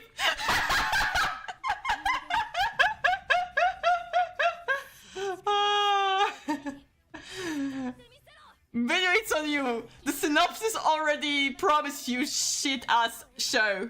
Okay? It's your fault that you decided to watch it. I'm going to quickly skip it. Then another one we have Jujutsu Kaisen Shimetsu Kaiju Zenpen. It's sequel to Jujutsu Kaisen's second season. I have not finished second season of Jujutsu Kaisen, so I'm not going to watch it. And honestly, the further Jujutsu Kaisen goes, the less interested I am in watching it. I read the manga and I got disappointed. I'm not going to say anything, but I got extremely disappointed by the manga. And honestly, the only good thing that came out of Jujutsu Kaisen in the end is Jujutsu Kaisen 0, because I still enjoy that. Like, as an individual thing, I enjoyed it a lot. This is the only manga that I have left as well. I sold all my Jujutsu Kaisen tomes only to leave Jujutsu Kaisen 0, because this one I like. Same with merch. I'm selling everything but Maki and Yuta. I mean, okay, in Jujutsu Kaisen, Todo Aoi is the goat. I still love him a lot, but yeah. Moving on to... Oh, first girl's love, okay. Omae Gotoki... Oh, okay, wait. Is this the one with the longest title? No, this is not the longest title.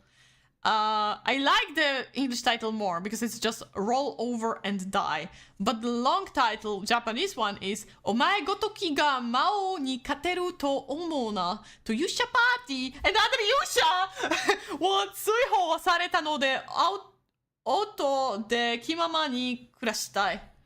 Jesus fucking Christ. Okay, let's read the synopsis. Sukuna, my beloved. Oh! Ooh! It looks shit though, so I wouldn't be that excited about this girl's love. Flum Apricot. She has last name after a fruit. Fantastic start.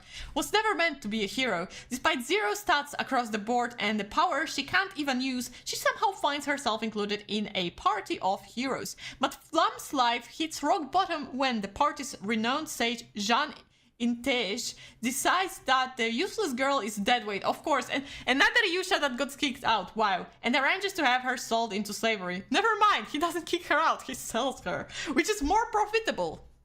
I applaud to that. I mean, I'm not supporting slavery, it's just, it's in fictional world, Tossed to monsters to be feasted upon for her master's entertainment, Flam makes the desperate choice to reach for a cursed weapon, and something new awakens within her, a grim dark tale about one woman's blood-soaked quest to reclaim her life. Okay. Let's watch this trailer. Yusha counter 4, thank you, sheep scene.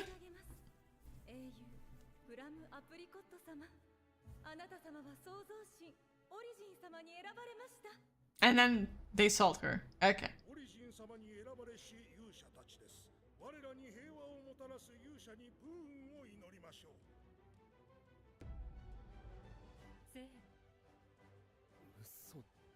Sounds like a revenge fantasy story. A redo of a healer?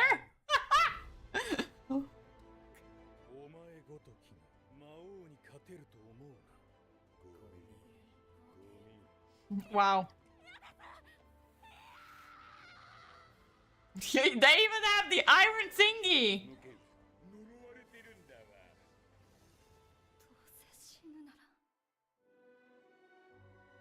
Okay.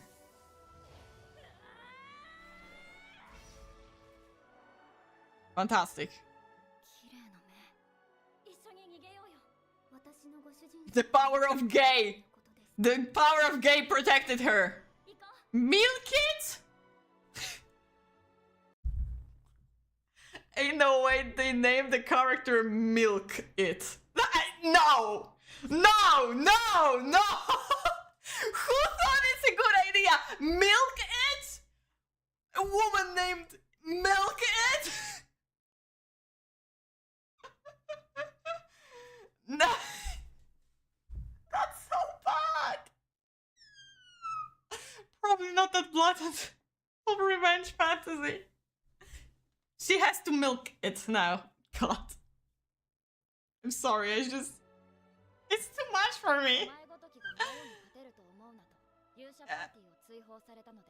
Nah. You said Ohrun is a weird name or like funny name. I think Milk It wins this one this season. I don't think any character can beat the name Milk It. No. Okay. She's not even a cow! Whatever, moving on. That's a skip, we have High School Kimengumi, 2026 version, so I assume there's another older version probably.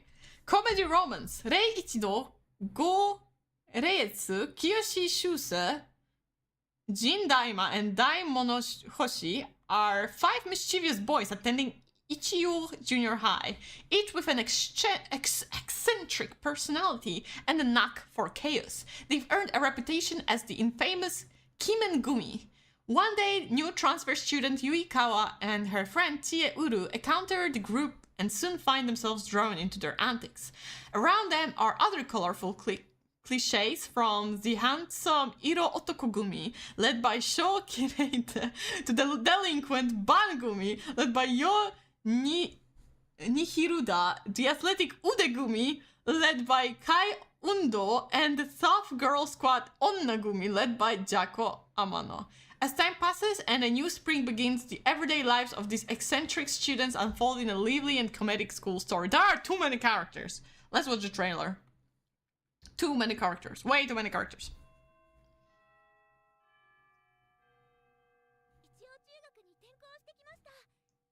Oh wow, that's retro. That is retro. Okay, choose your fighter, guys. Choose your fighter. We have this one. We have Luchador. We have Big Teeth guy. Honestly, he looks powerful with the smile. I like him the most so far. Rapper. Is this I Need a Hero playing in the background? Bro.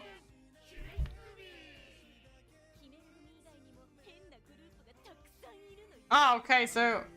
okay, never mind. This guy looks like from Gorillaz.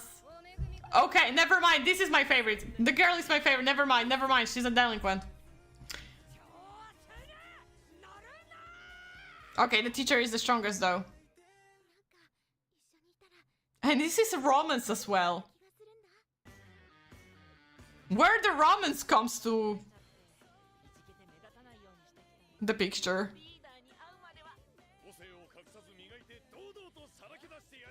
What? We'll watch it? I don't know if I am autistic enough to watch it. Is the guy's naked?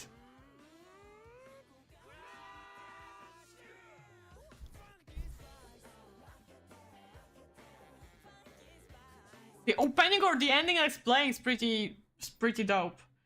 I'm not going to plan to watch it. I may check it out real quick. I will side-eye it, see if it has any potential. I'm scared of it. I'm kind of terrified. I don't know what to tell you. I'm kind of terrified. Okay. And next one we have Dose Koi Shite Shimaunda, second season. So, second season of something that I have no clue what it is. Oh wait, isn't it about the girl who fell in love with a guy but doesn't tell the guy that she fell in love with him and like something like that? Wow, I just explained like 90% of shoujo anime, I'm sorry. I meant, wait. Because now I sound like I feel stupid. Yeah, okay, I knew what it is. Yeah, she has 4 childhood friends and she's in love with one, but no, one guy is actually actively like trying to get her heart. Sorry, I remembered it wrong, but I knew what this one is. Okay. Anyway, second season coming out. If you're happy about it, then I'm happy for you. Moving on to the next one is Champignon no Majo. Deep within the Black Forest, teeming with poisonous mushrooms, a witch named Luna lives alone, with skin that is poisonous to the touch and a breath that will kill if close enough. She's forced to stay secluded from nearby civilization. Oh, this is like my OC, for real, for real. My Sakamoto Days OC has the same... the same thing going on. Even with these conditions, Luna still visits a nearby city to deliver medicine and buy new books to read.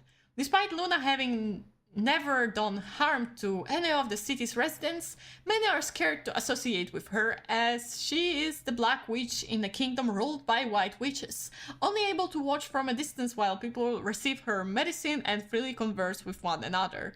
Luna is drawn toward their lives, even if it sometimes means putting herself in danger. Okay.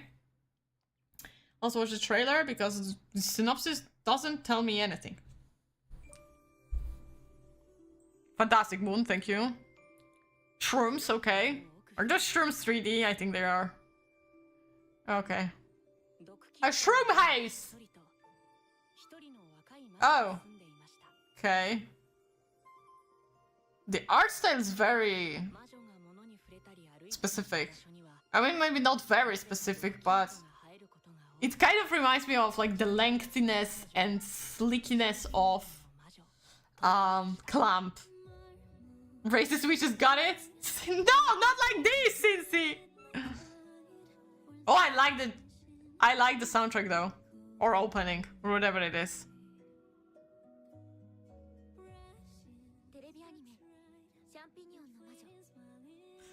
Shame that the trailer doesn't show anything good. It's like the laziest, the most boring trailer ever. Maybe not the laziest, but it's apparently going to be romance as well, but they...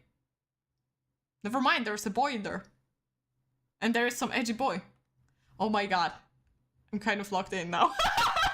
You don't see that, I know, but it's like... There's a blonde boy and black-haired boy, and there's like a blonde girl, I guess.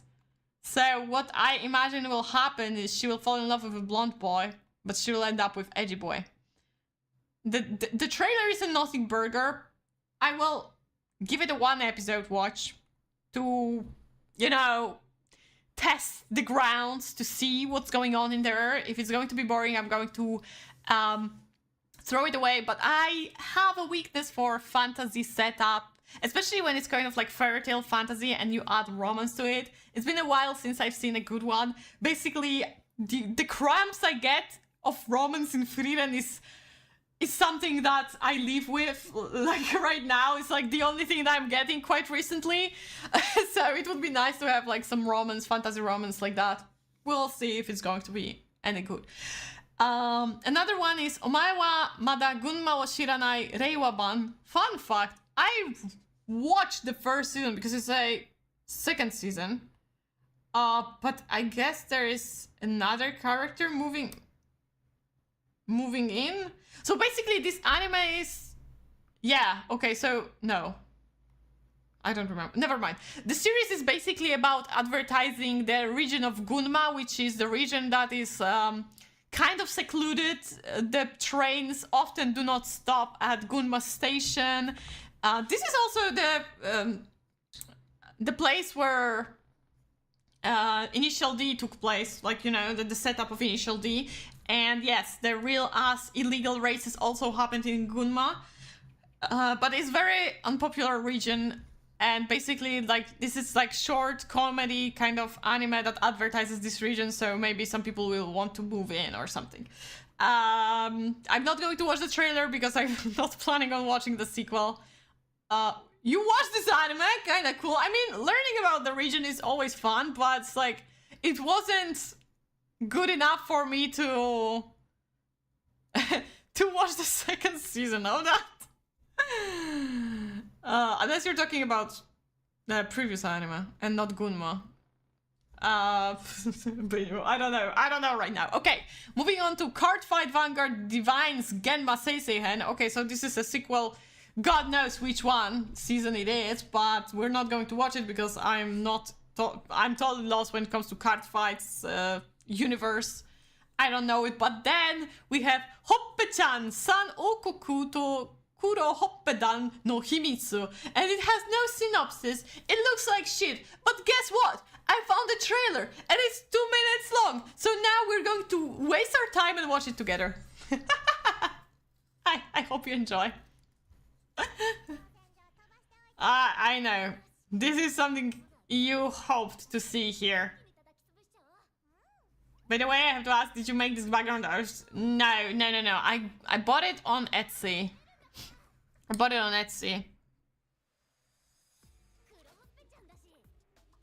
My god. Who is producing this shit? It's like their anniversary or something. I don't know. Maybe those are like some popular icons in Japan that I don't know about, other than, like, you know, Pikachu and Hello Kitty and all of Sanrio. And Pokemon. And then you have those blobs. And they got an anime. Wow. That was such an action moment. That's insane. Wow. Oh, there's gambling globe. It even has an opening.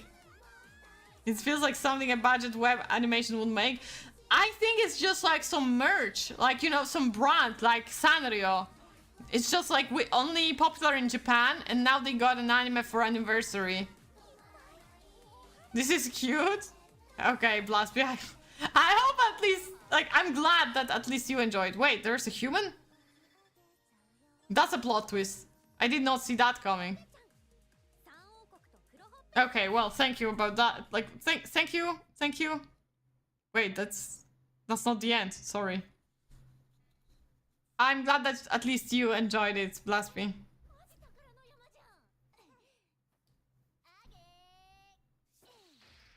Okay, fantastic. Thank you. Thank you for that. Moving on. I'm obviously not going to watch that. We have Dead Account, Action Supernatural. Always ready for a fight. Destruction for destruction's sake. The online streamer, oh my god, Aoringo is a troll. Making the worst of boundary pushing flame bait content and raking in the revenue from the hate watchers. Holy shit, that's crude. You may think he's nothing more than a bottom feeder and a drain on society. But in reality, he's a high school dropout Soji Enshiro, a caring older brother with a sweet tooth who loves nothing more than his little sister. Oh, wow, okay. Okay, I was about to say, okay, so he's just rage baiting to get money for his sibling, but then they bring him into Syscon. I'm not happy about that. Whatever, moving on. His viral videos? Just a way to pay his sister's medical bills. Oh, medical bills, okay. I mean, viral hit was the same, right? He started doing videos to pay for medical bills for his mom. Insane. And even if all of humanity hates him, he doesn't care so long as his sister gets better. But then something very strange begins to happen. Don't miss the debut of his modern day occult exorcism battle manga. Okay. Let's watch the trailer of this hater. Oh, so she's dead! Wow. Wow. Wow, what a spoiler! Wow. Okay, and we have Exorcist. Of course, blue flames. My god. Okay, we have Levi Haicho?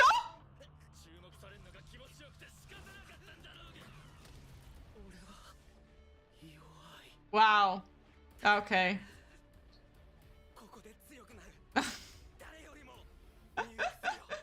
Okay.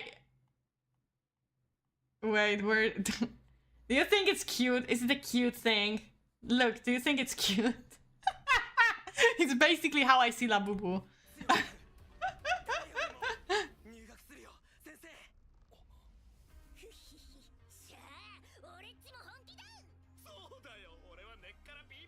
Okay. It feels like a shonen that no one cared about. It's the first time I even, like, hear about it. There's only one girl. Wow, what a classic shonen setup.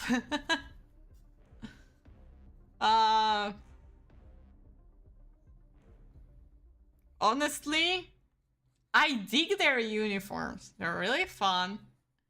But it feels like way too classic of a setup for shonen. That's just... I don't know. Do they rate the manga? Wait, let me check. Adaptation. 686. Well, there we go. The answer to whether it's worth it to watch it or not. Yeah. 686 feels like mediocre at best. So, no thank you. I'm going to skip that. Okay, moving on to fantasy series Dark Moon Tsuki no Saidan. Ever since she was a young girl, Suha was told to hide her superhuman abilities to avoid getting mistaken for a vampire. Having been accused of being one and blamed for her childhood friend's death, Suha enrolls in Desalis Academy, a night school where supernatural beings such as vampires and werewolves allegedly cannot enter. At the academy, Suha soon encounters Heli, a student who offers friendship despite discovering her secret. Heli introduces Suha to his close friends Jan, Gino, Shion, Jaka, Noah, and so on. Wow, there's a lot of friends, who all have different powers as well, but their connection seems to run deeper than just that. They are curiously drawn to her, feeling as if they would do anything she wishes. Is this a reverse harem? In light of a recent murder that is said to be the work of a vampire, Heli and his friends' unsettling history slowly unravels. While the 7 boys try to shield Suha from the world, this is so fucking reverse harem, and they didn't even tag it. Those cowards. She inevitably gets entangled in the centuries-old rivalry between vampires and werewolves. God damn it. This is fucking Twilight. As tension intensifies, Suha realizes that she may be closer than ever to the creatures she hates the most. Holy shit, that sounds so ass. Okay, let's watch the trailer. Let's watch the trailer. So she's like, oh yeah, I'm... Wait, is that a guy or a girl? I didn't even I don't know if Suha is her or him. I think her, right? Anyways, It's like, oh, well, in the school there are no vampires or werewolves, right, guys? Right? No, 7 boys and 1 girl, okay. Suha is a girl. Oh, goodness gracious. This is Helly, okay. This is Jan. Okay, they have like sharp fangs, but still like, oh no, no, never mind, this one doesn't have. Are they playing rugby? Oh my god. Ah, that's so cringe. I'm strangely drawn to her, god damn it. Which one is your fighter? None of them. Fuck them all. Fuck them, fuck boys. No, thank you. None of them. But if I had to choose, I would probably go for... Wait. The one with homophobia, because he has Ado colors. His hair is like Ado's. So I would choose him. Okay. But yeah, that's a skip. That's a skip if I've seen one. Next one we have Hell Mode. Yariko Mizuki no gamer wa hai settei no isekai de musou suru. Oh, is it the first one we get isekai and not Yusha? Okay. Level up even while offline? That's not a game on easy mode, that's just an AFK game. The online game Kenichi Yamada had been playing religiously is shutting down its servers, leaving him with a void in his heart. He looks for a new game to fill it in. But everything he finds is way too easy. The kind of game he likes, the kind of punishing enough to make players want to spend thousands of hours on it, just isn't around anymore. Just play fucking Dark Souls, what the... I see no issue. Just play Dark Souls. Second game of Dark Souls and you're sad, all set. It's almost like they are a selection of guys who, if you were to put them before a focus group, they are decent odds that everyone would like at least one of them.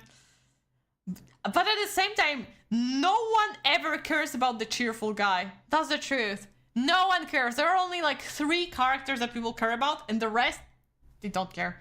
Like set of 7, there's like 3 of them are extremely popular.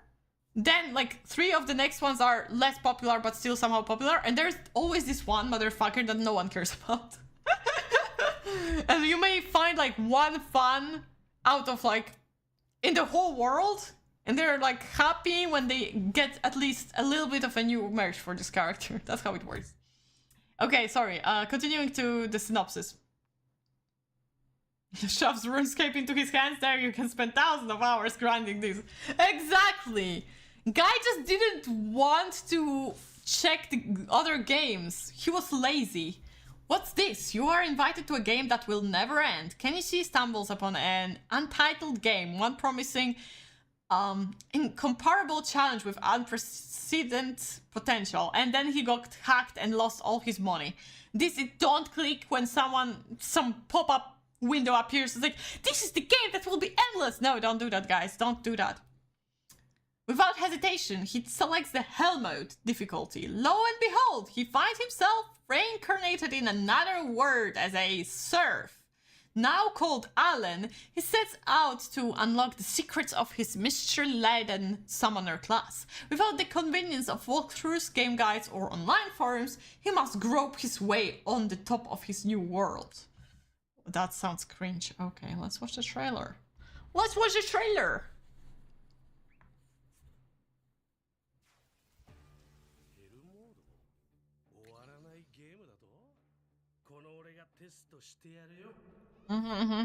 Sure. 35歳、金なし、学なし、彼女なしの独身サラリーマン山田健一は転生してアレンという名前になった。俺、召喚師になったんだよね。Wow, he can summon a chicken. ヘルモードのレベル上げやスキル入手は He's collecting freaking cards. Nice. He's basically playing Pokemon card game. I don't know why he couldn't find... Oh god, this disgusting 3D. Oh, he's playing Civilization. Right now they're just like, you know, in medieval times or even before that. This looks so shit, I'm sorry. I'm sorry, there we go. Another one of those that you do not care about.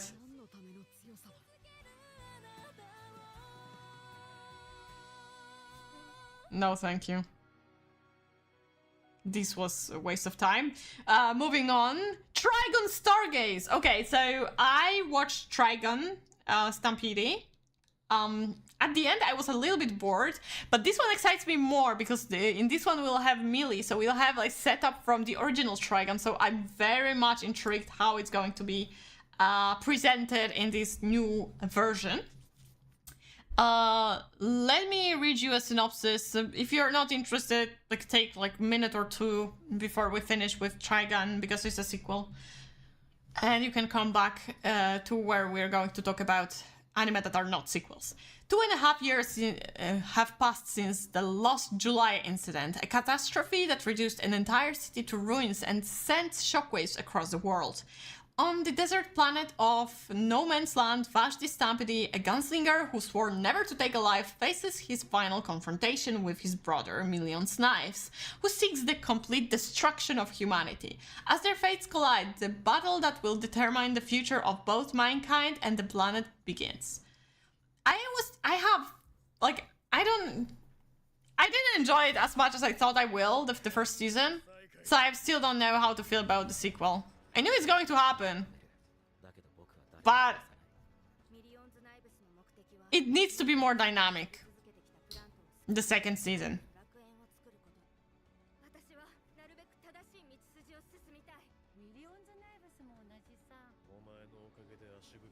I really like the animation though, like, considering it's 3D, I really enjoyed it.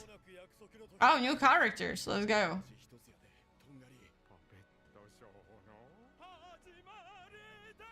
Okay. The action fights, like, the fights in general are fun. Ano. Wow. It's such a difference because I believe... Maybe not. I was wondering if... Oh my god, if they... Please, I hope they will kiss. I need them to kiss finally. I ship these two. I ship Vash and oh my god, what was her name? I forgot. Millie, not Millie. Jesus, Millie is the brown-haired one.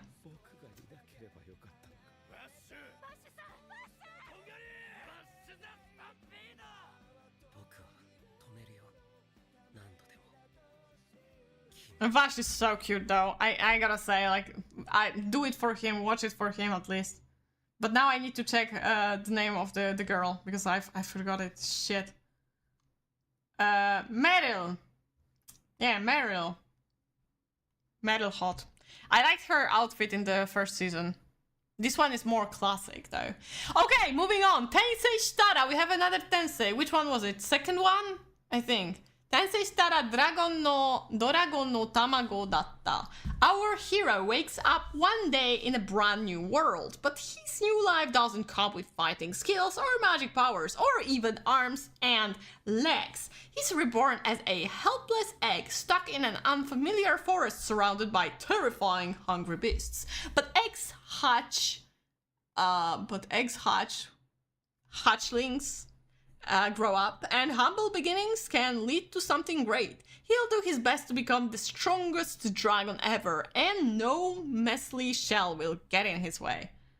Okay, so we had like a spider who got reincarnated into spider, now we get reincarnation into a dragon. Hatchling. Whatever. Let's go. Let's go. Come on, load.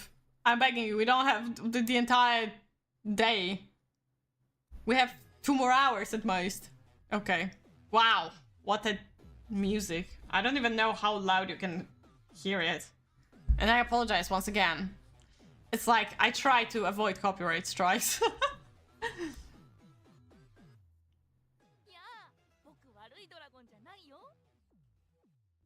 Oh my god, it doesn't even look like a dragon! This is some kind of bunny! ラゴンになってたけど、やっぱり人間と話したい、触れ合いたい、撫でられたい。ってなんでモンスターにばっかり囲まれてる？ It's only like if it didn't have wings, I wouldn't even say it's a dragon.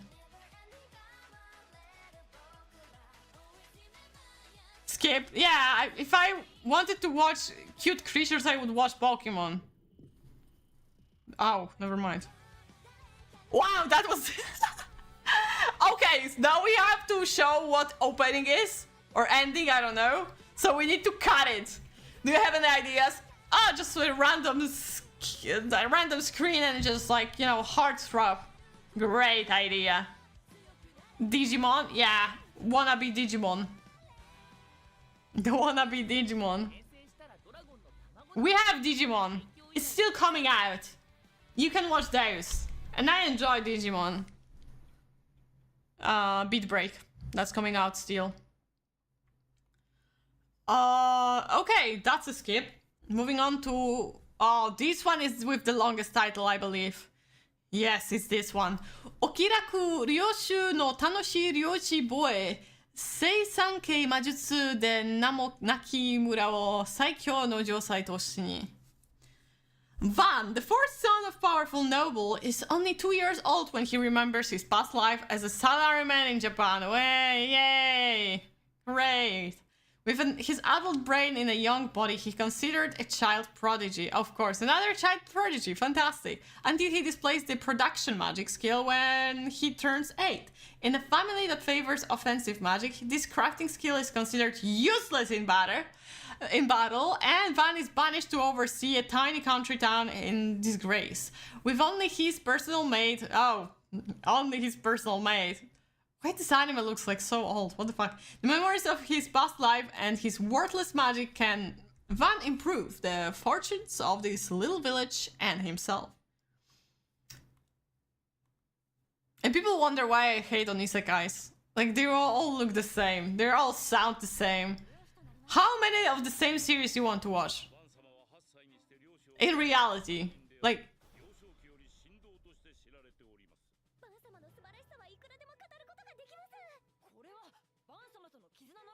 Okay, he has a tattoo from like Cheap's pockets.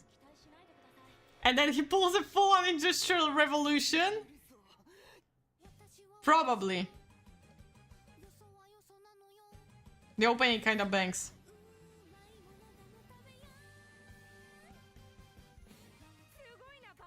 Oh, that one's hot.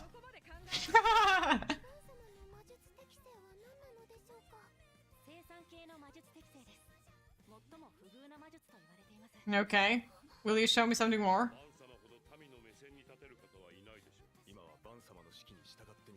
Okay. A knight, whatever. Wow. She has badonkers! Okay. Surprisingly, the maid doesn't have such huge badonkers. I'm surprised. Okay, that was it. That's a skip. That's a skip. Thank you so much. Moving on, we have Enden no Shobotai San no Shul Part 2. So basically, second part of Fire Force, if you did not recognize the Japanese title. Holy! One episode. Somehow the Otome reincarnation genre, despite being so much more specific, has managed to be more creative than the majority of the isekai genre. Don't get me wrong, I think, yes, very so often they try to do something new. They more often try to do something new than isekais, or like those kind of, childhood prodigy kind of fantasy. But they still are lacking. Like, quite recently, I don't think I've seen any of Otome reincarnation that felt like it was refreshing, but also of good quality. Because, like, sure, there are a lot of new concepts, but even when they have new concepts, it still falls flat, you know? It's still kind of boring. Back to the topic of our anime.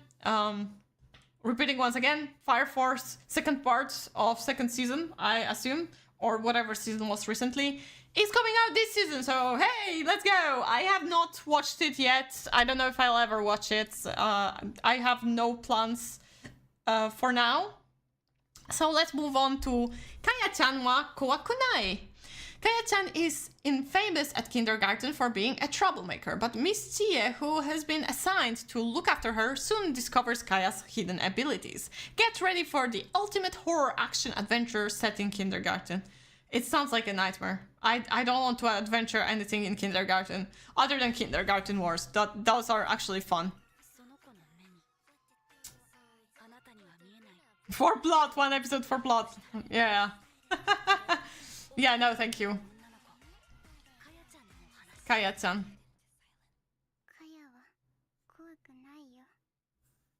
There are a lot of kids this season as well.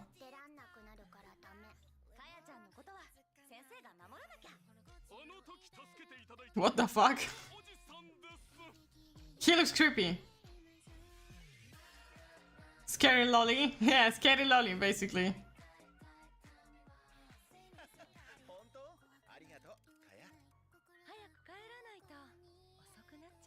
That's her mom? Maybe that's not her mom. Who is this guy? He shouldn't be near kids. I don't think so.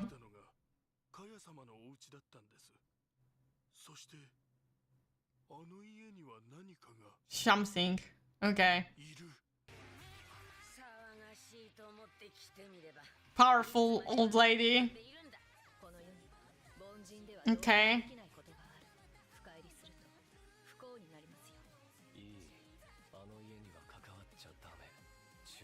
Okay.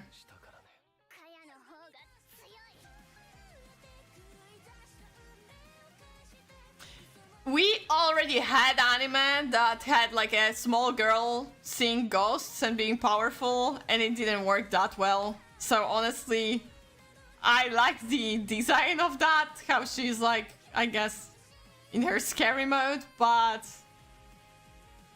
I don't think I'm convinced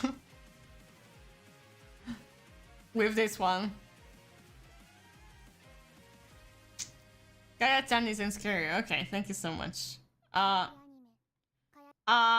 going to skip that one for sure. It just didn't convince me. Then we have Jigokuraku second season, which I will not be watching trailer of because honestly, Jigokuraku, amazing concept for a story, but the execution is awful. The narration is awful. The characters are hard to deal with, most of them at least. And the animation is honestly not on par with how the vibe could be, because it should be much more creepy, and they decided to make it like colorful and that's it, which colorful isn't bad. You can make colorful and creepy, but it's just like they ruined whatever, and it's just like whatever, people will watch it anyways because we mappa animated it. Nope. No, thank you. No, thank you. No, thank you for Jigokuraku. I've had my fair share of experience with Jigokuraku. I read the entire manga. I sold the physical copies that I obtained, and I'm happy that I sold them. Moving on to Jingai Kyoshitsu no Ningen Girai Kyoshi. I'm Rei Hitoma, a self-professed misanthrope thanks to some past trauma. Just when I thought my new teaching job in the mountains would provide a chill, rejuvenating environment, it turns out that this school is actually for demi-humans who want to become full-fledged human beings. How? There's a mermaid, a werewolf, a rabbit, and a bird, of all whom are now my charges. It's my duty to teach them about humankind, and maybe in the process, I'll learn a few things myself. This isn't an alternate world or a case of reincarnation. Thank you. This is just the story of a teacher at a somewhat peculiar school and his students who are striving to become human. So it's like, how was it called? Like Monster something anime, but those are students, so there's not, hopefully there's not going to be any romance. Not selling me, but let's see.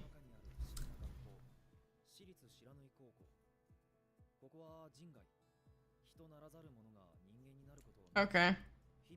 Wait, which one is a werewolf? Oh, this one, okay. The brown-haired one.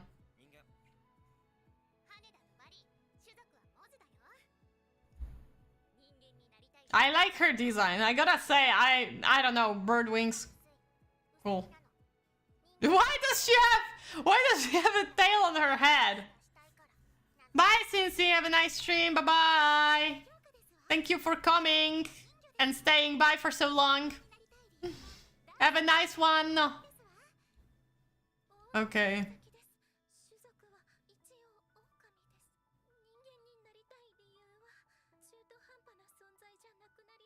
Monster Doctor was nice. Hope it will too.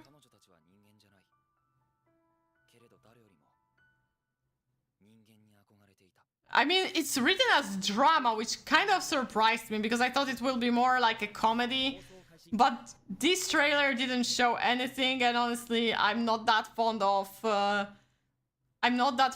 watching. This looks like the manager and his 4 VTubers, to be fair. What I wanted to say is that it doesn't really wolf your type. Okay. Honestly, I don't like the relationship between like teacher students when it's like a guy teacher and all the students are girls, or the other way around, like the teacher is a woman and all the other students are boys. It's just like, I don't know. It always feels sussy-wussy and I don't like it, so I'm going to skip it. Moving to first openly mentioned Akuyaku Reijo wa Ringoku no Otashi ni dekiai sareru. On the day before her downfall, Lady Tiara Rose Lapis Clementine, my god, what a name, recalls that she is in a otome game that she had once played in her former life. She used to adore the main love interest, Prince Heart King's Lapis Lazuli Lactomus. Jesus Christ, those names! But unfortunately, she was not reincarnated as the heroine, but rather as his worst enemy, villainous fiancé. At their graduation ceremony, without blinking an eye, Heart Knights condemns Tiara Rose for alleged crimes, breaks off his engagement, and proclaims the heroine Akari as his new bride-to-be. No matter whether Tiara Rose is innocent, he banishes her from the kingdom. But before her sentence can be carried out, a shocking figure appears. A quested marine forest. Oh wait, that's his name! Aquasted Marine Forest! Jesus Christ! The prince of a powerful neighboring country has been harboring feelings for Tiara Rose for quite some time and announces his intention to marry her. I feel like I'm reading a Wattpad fanfiction. Adored by the prince of another kingdom, what awaits the villainess on her path to a happy ending? Is she still a villainess if she cannot even do anything as a villainess? Are you getting it? Because like, do you understand what I mean? If he's a loser, then it's a safe anime. Okay. Do you know what I mean? It's like, they are deemed villainous, but they never do anything villainous. They don't even play the role. They're just like, well, they immediately get like cancelled. And they don't even have time to be villainous. It's kind of annoying, you know? Because it's like, it's not even a villainess anymore. But let's see. She doesn't even look like a villainess. Which maybe it's good that she doesn't look like your usual villainess. Maybe it's fine. Something new.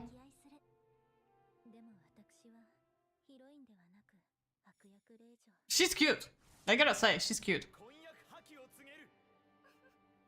Why are those protagonists always like villainous laugh? What's wrong? Wow, his power of rose. Okay. I can't take it seriously, bro. And she should say no. I don't know you, bro.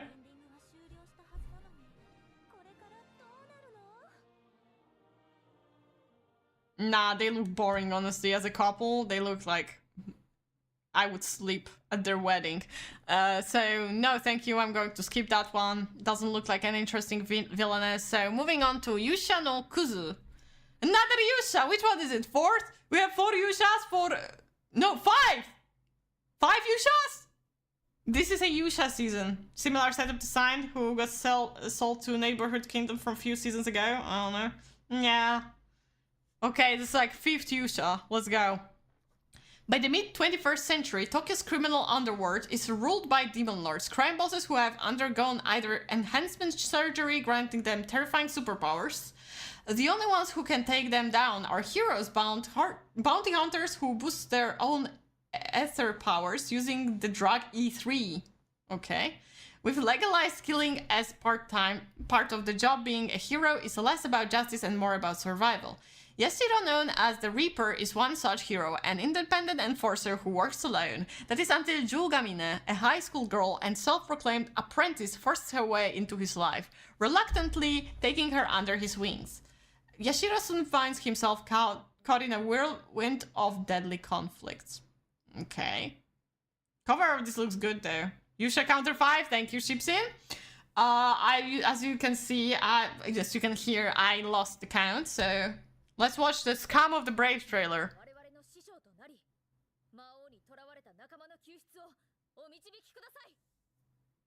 Okay.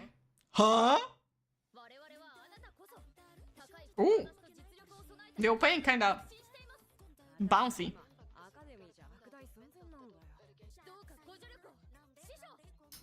This one at least tries something new in a way, right? But they tried to make it edgy and then they make it comedic, which I hate. He has slow-mo powers. Feels like more like Gang Wars in a way. But I don't know. Trailer shows you literally nothing. Oh, it is organized crime. I'll watch one episode. 24 episodes, never mind. I don't know if okay, I'll try one episode. I'll try one episode, but I'm not convinced. I'm not convinced. It looked ass in a way. So, but still, I kind of want to give it a chance because organized crime, and I need my next Animalist Wrapped to be filled with organized crime, you know.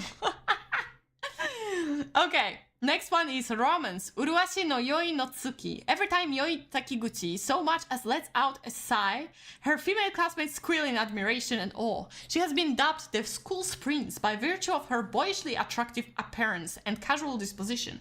However, she chooses to be indifferent toward the attention she receives and spends her days normally.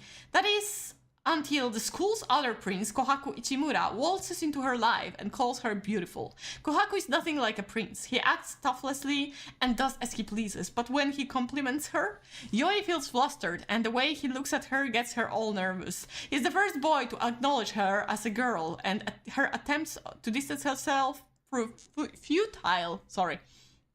As he seems to have set his sights on her, while Yoi keeps telling herself that it is nothing serious, even she cannot completely ignore the stir Kohaku causes in her heart. Is this hyped one from this season? Yes, but honestly, I hate this synopsis. I hate when it's like, oh, he was the first one and I'm such a cool looking girl. And I hate the art style. Not with females, but look, the guy will have Botox in his mouth. She doesn't even look much of like a boy, like... I don't get it.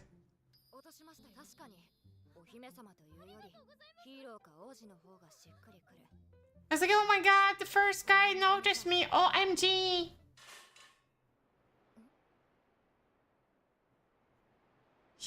She's flying. Oh my god. Flying guy. Look at his freaking Botox lips, luscious lips. I don't know where the trend of give men lipstick came from, but honestly, it's getting tiring.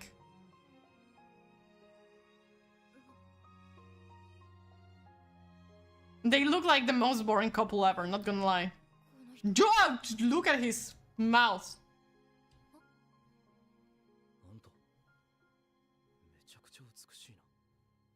Okay, whatever. Personally, Personally, I think it's going to be like one of the most boring romances ever, so I'm going to skip that, but yeah, it's pretty hyped up. Although I've seen people not being happy about the art style, so. Moving to the next one. Hikuidori Ushu Boro Tobigumi. The fire-extinguishing samurai who stopped the Great Fire was called the Fire-Eating Bird. Matsunaga Gengo, once known as the Fire-Eating Bird, was the best firefighting samurai in Edo. He has resigned from the fire brigade. Resigned, sorry, not redesigned. So stupid. He had resigned from the fire brigade for a reason, but suddenly received an invitation to serve in the Shinjo clan. The Shinjo clan's firefighting team had no money and no personnel and was looked down upon by those around them. With the encouragement of his wife, Miyuki, Gengo decides to rebuild the collapsed firefighting clan as its chairman. Gengo and his friends, all of whom have their own peculiarities, struggle to save any life. It sounds terrible. Despite being ridiculed as a ragged steeplejacks. In Edo, a mysterious series of suspicious fires called Fox Fires continue. It's called Firefox and it is an internet browser. Thank you very much. I think I had a trailer. I have a trailer, okay. We're slowly running out of trailers, guys. We have like 3 trailers for anime and then we have like movies, ONAs, OVAs or whatever. So we're technically somewhere at the end of our list. Wow. Okay. Maybe I'll be faster this way than usually.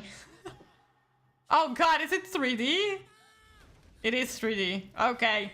You lost me immediately. No, thank you. Wait, is it 2D? 3D? Decide! The character is 3D. The background was 2D.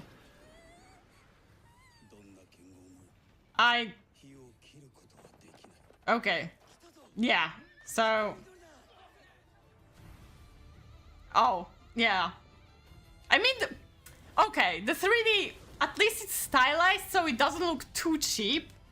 And still, like, isn't the worst, I gotta say, but...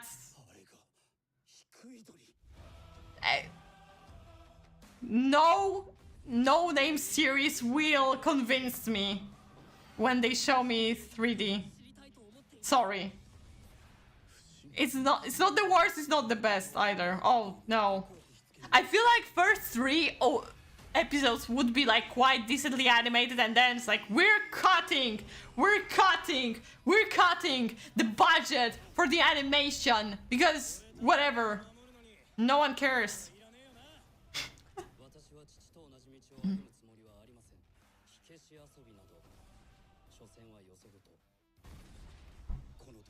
Okay, Jesus, how much longer is this trailer?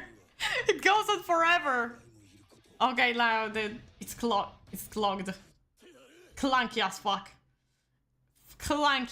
Clogged like a toilet. Moving on, because I most definitely won't be watching this one, is Seihantan na Kimi to Boku. Comedy romance. Next to Miyu Suzuki, a trendy and bubbly high school girl, sits Yusuke Tani, a quiet and frank boy. Their interactions are brief, limited to Suzuki's unprompted random questions and Tani's succinct, Jesus, the first time I see this kind of word in English, answers. Yet beneath these simple exchanges, feelings of love are quietly blossoming. Suzuki sees Tani for who he is, a straightforward boy who respects everyone equally, completely unconcerned about fitting in. Unlike Tani, she is too hung up on what everyone else thinks, desperate to keep her crush a secret. However, a slight misunderstanding leads to Suzuki confessing her feelings, and to her delight, Tani feels the same. Wow, okay, so they're immediately a couple, okay. Jittery with excitement, the young couple starts dating, embarking on a wonderful journey of friendship and love. Okay. Show me the trailer. Original story. Okay.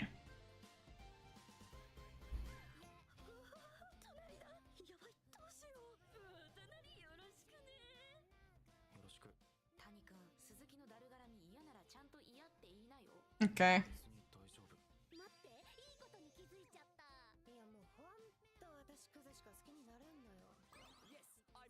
Yeah!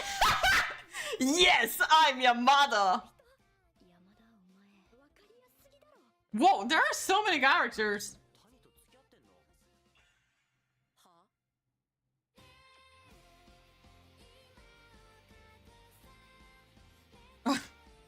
Okay. They're kind of like cute, but... Yamada. 10 out of 10 line.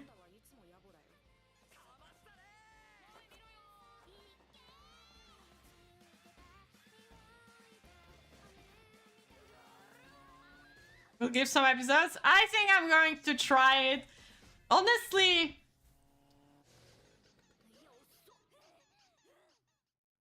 Honestly, like... Yano-kun's ending kind of flopped for me, so right now I'm kind of comedy romance is like, especially when they are together immediately. But let's see, let's see. I hope Yamada is like the goat of the show and I will have a blast watching it for Yamada. I sure hope so. Moving on to Hime-sama Gomon no Jikan desu, second season. I couldn't find the trailer for second season of Hime-sama Gomon no Jikan desu. I actually watched the first series. If you're interested, first season of the series. It's cute, but at certain point you're like, okay, it's the same thing over and over again, because like the synopsis of the first season is that the demon army captures the princess, who's also one of the strongest warriors, and they try to torture her. But they don't torture her with like pain or anything. They like bring her food and they're like, oh, you have to reveal some secrets of your kingdom or else we'll be sitting there and eat this fresh ass ramen without you. And she always bends. Like she's so weak-willed that she always bends. And she gives them like the most ridiculously stupid hints. Like, for example, King tends to have diarrhea when he eats tomato soup or something like that, you know, and they are and they cannot do shit with this information. So she gives them shit information and they keep on kind of torturing her. The art style is great. It's cutesy, but once again, at a certain point, it just feels repetitive, and you're like, oh, okay, I had enough of this fun. But if you were interested in something that is like comedy and fantasy, then it's pretty good. Flop from 10 to 7. I lived in delusion while watching Yano. For me, it was like strong 8, and then it's like, I think I gave it a 7 in the end. It's just... it felt like not an ending at all. It just cut so abruptly. Then we have Yami Shibai 16th season, because this shit never ends. Oshinoko 3rd season, I don't give a fuck. I honestly, the disappointment of manga thankfully stops me from watching this anime, but I hope the opening is... I still need to watch the opening and see the ending, because like, at least I can get some bangers out of it, right? Oh, Natori! Oh my god! Natori sings an ending! I don't care about the opening, but Natori? Natori? Oh, Natori. Nice, nice, okay. So now... Wait, I didn't see this one. Okay, now this is time to watch Frieren trailer. Oh, Frieren! Frieren!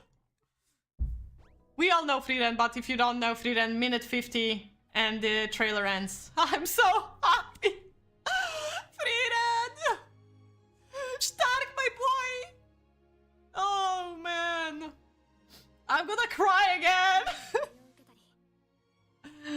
Oh...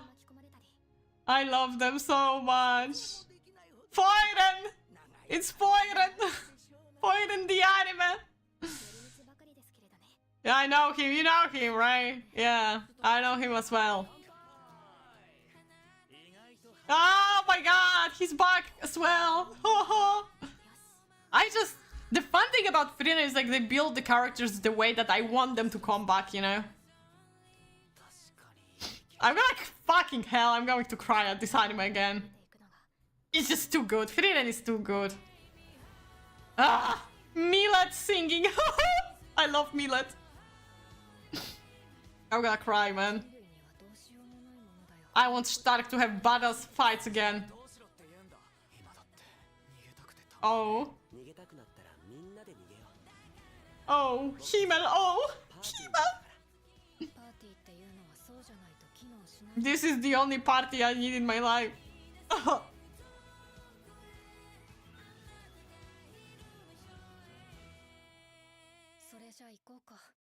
Ah, okay.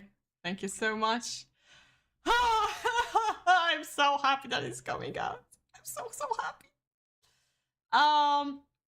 And then we have second season of another great anime, which is Medalist. So let's watch trailer for this one as well. And then there is one that I didn't find, so I don't know if I'll find it though, so give me a moment. There is a synopsis even for this anime, even though it looks weird. I'm not talking about Medalist right now, but Gelpio, the one that was there. Frieren could make every character likable by telling the stories for real. Yeah. Exactly. OMG, OMG, Medalist! My babies! In all show, I didn't like 6 characters, so... I don't think I disliked any character in Frieren.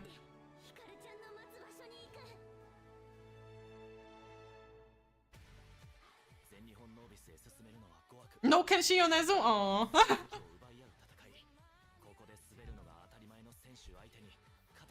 I love them. My babies. I need to buy manga, but I'm so behind with other manga series that I... Hana is singing. Okay.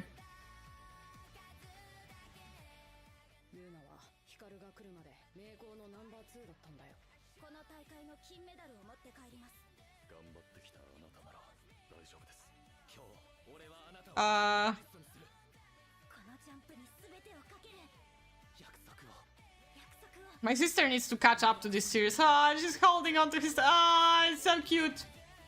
Okay, so the trailer doesn't show anything, but it's going to be banger anyway, so obviously it's a must watch.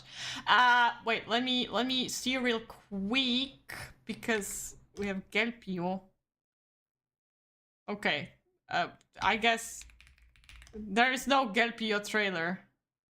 Okay, never mind then. Don't like Hana. What we'll watch? Okay, so there is an anime called Gelpio with some chimkins, but there is no trailer, so let me just read the synopsis. Gelpio and his friends contain the alpha gel quality that allow them to bounce back after any setback. They are sent out by Alpha Industry to the mysterious Gel Town? I don't know.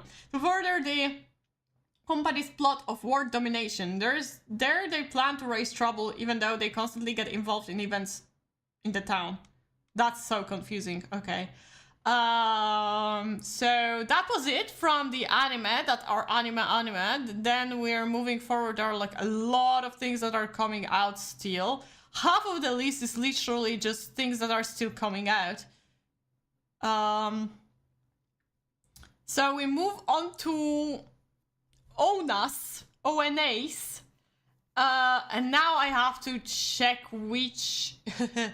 I need to check which trailers I have. Okay, well, that doesn't give me...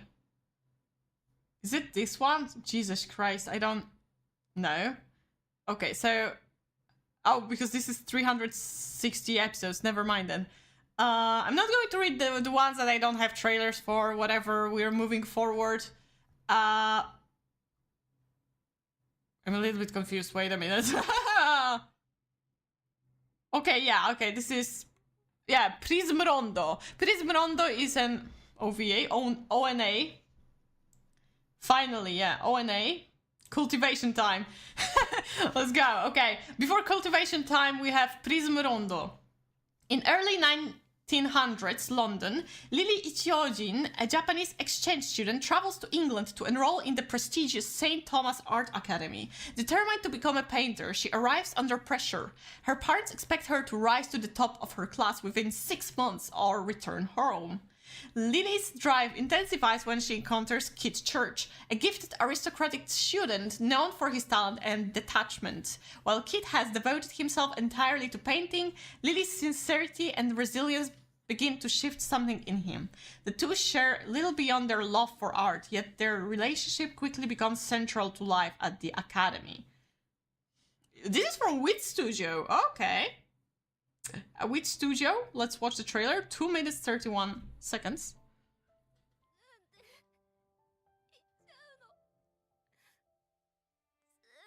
Okay, can I understand Chinese cultivation, but we do not need Chinese subtitles. It's from Netflix. I love old London, so for me it's a must watch, you know? I see London, I'm like, oh my god! It's so cute. She's so cute. And that's the guy? I assume. Oh, what? He wants her to eat the eraser? Dorothy. And the ginger. She's probably Irish. Jeffrey O'Brien! Oh, Peter? Okay, Peter got my focus. I'm locked in. Peter, okay.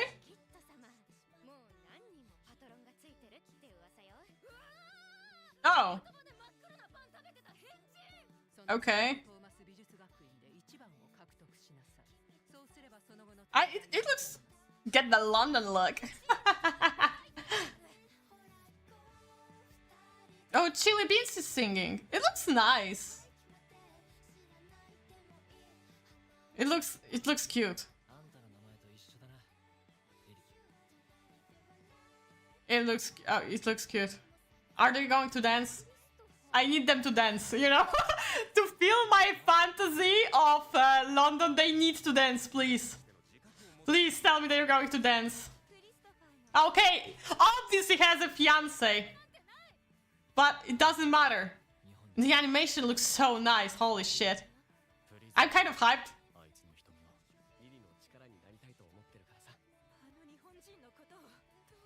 Could be good, yeah. I just need them to dance. I just need them to dance to give it 10 out of 10. January 15th! If it's on Netflix, it should come out immediately. That's motivating. Hell yeah. We're watching that shit. We're watching it. Hell yeah. I'm watching. Wait, it's 20 episodes? Okay. Okay. Well, I didn't know why, but I thought it's a movie. But then I'm like, oh, never mind. It's not a movie. Okay. Now we have, I think that we have Chinese cultivation. Yeah.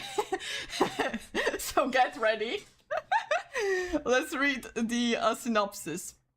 The new art of cultivating immortals.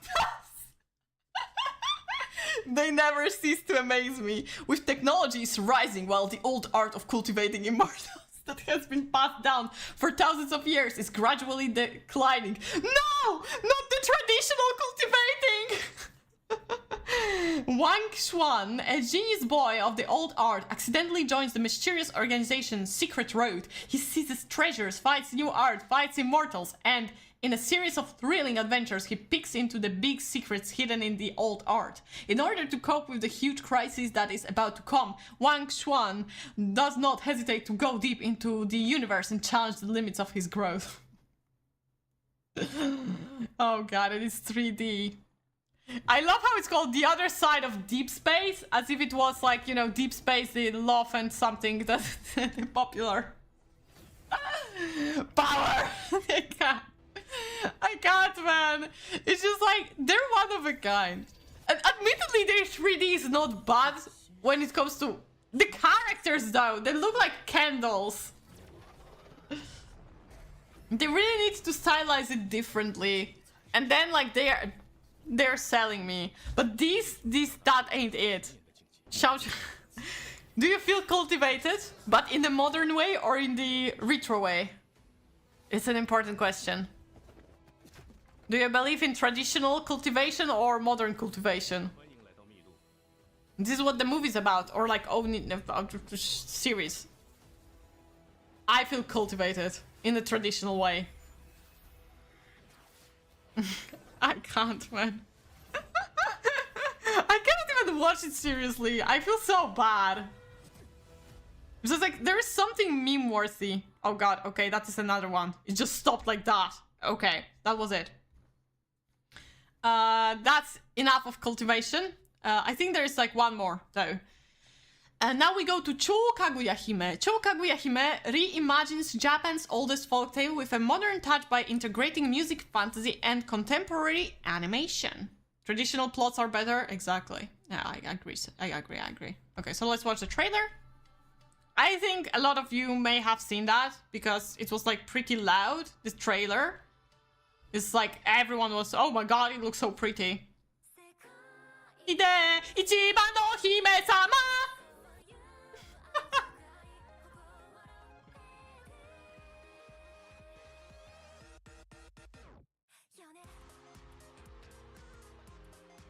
Modern Wise is always the same shit. I agree.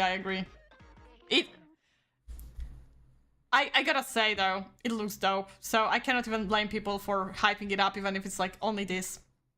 Moving on. We have Terror Man, Min Jun-woo, prawie. My god, my Polish just came out. Just like Sun Jin-woo, but Min Jun-woo. You think it's a family? Probably. Has a special ability, one that lets him see whenever the path leads to an unfortunate future. Min Jun-woo uses his eyes of misfortune to spot unfortunate events and tries to stop them, leading him to become a terrorist feared by the people. I don't get it. He sees bad events happening and he tries to stop them and people think of him as a terrorist? I don't get it. It's probably because he's not called Sun Jin-woo. If he was called Sun Jin-woo, they would call him a hero. Let's see the trailer. So we have a Korean one for now. Korean cultivation. I don't know if Korean cultivation is a thing. Bazooka Studios. Okay. I don't see shit. I don't know if it's like 2D, 3D, half. Jesus, that's... I don't have ADHD for something like that. That's too fast. I don't see shit. I don't know if it's good or not. It's too much.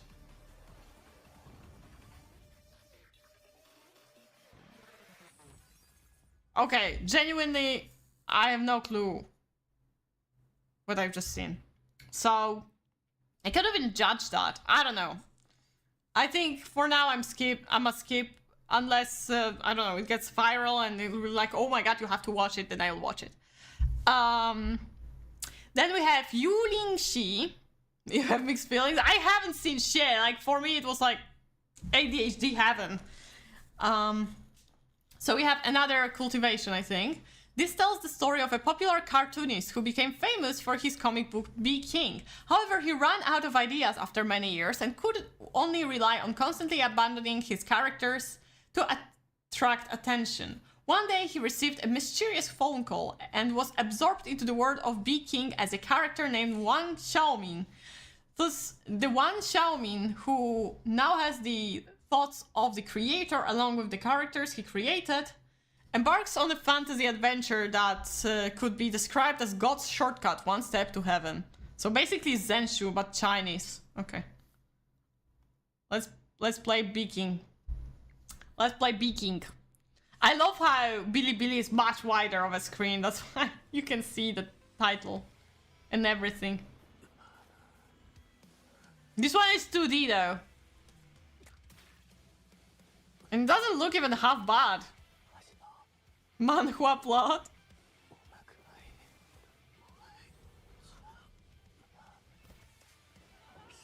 Ah! Oh, that's his manga, okay. Gotcha. Don't believe it isn't. Maybe it is.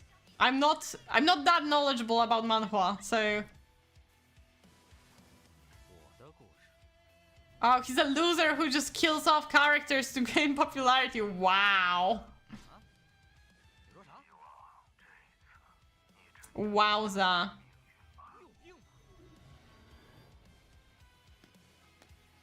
He got yeeted out into his... Oh my god, my worst nightmare. To become my own drawing. And he became bald! Damn.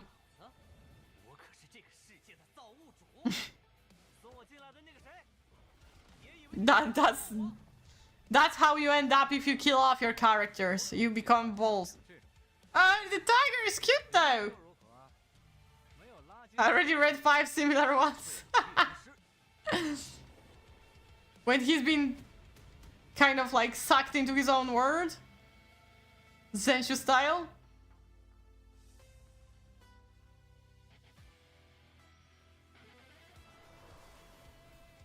Okay. There's little fluffy guy. 主角啊，你就继续走你的废柴升级流路线。 And then he, at the end, he will get enough of material to write his sequel of his story. Oh my god, this is god awful. You know, like the 2D animation is so nice and then they throw in this 3D ugly ass flying sheep and you're like, why? Why did you do that? Good that you now don't play Genshin Impact Trust. Oof. Oof. I would probably just beg for them to hire me at like the tavern in Mondstadt so I could serve Eula because she's hot. That's what I would do. That's what I would do. Okay, then we have Steel Ball Run, Jojo no Kimyo na Boken. Good news, guys. If you have not seen all the previous Jojo parts, you can watch it without watching the previous ones and you'll be fine. So that's why I'm not even going to warn you about the trailer. But let's read it. It's funny how they called it Ona. That's intriguing. In the America Old West, the world's greatest race is about to begin. Thousands line up in San Diego to travel over 6,000 kilometers for a chance to win the grand prize of $50 million, with the era of the horse reaching its end. Oh my god! I just realized they waited to release this anime for the Chinese year of the horse. Genius. Genius. With the era of the horse reaching its end, contestants are allowed to use it. The era of horses have just begun with Uma Musume. It has just begun. I would go on the Talis Mountain and be so NPCs that give side quests. And you see the main protagonist coming there like every week for their daily Primo Gems and be like, I have the same line to deliver and you have the same shit to do. Okay, contestants are allowed to use any kind of vehicle they wish. Competitors will have to endure grueling conditions, traveling up to 100 kilometers a day through uncharted wastelands. The Steel Ball Run is truly a one-of-a-kind event. The youthful Johnny Joster, a crippled former horse racer, has come to San Diego to watch the start of the race. There he encounters Jairo Zepperi, a racer who, with two steel balls at his waist, Instead of a gun, Johnny witnesses Gyro using one of his steel balls to unleash a fantastical power, compelling a man to fire his gun at himself during a duel. In the midst of the action, Johnny happens to touch the steel ball. It sounds so bad. I'm sorry. He touched his steel ball, okay, and feels the power surging through his legs, allowing him to stand up for the first time in 2 years. Vowing to find the secret of the steel balls, Johnny decides to compete in the race, and so begins his bizarre adventure across America on the Steel Ball Run. And that's JoJo for you. Let's watch the trailer. America! Sorry. It was stronger than me.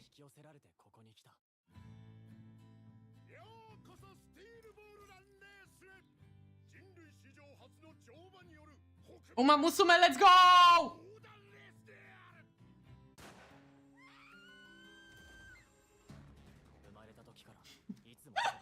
Oh my god,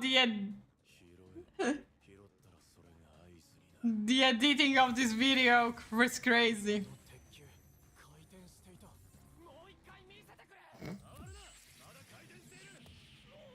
Oh, he stood! He touched his ball and he stood.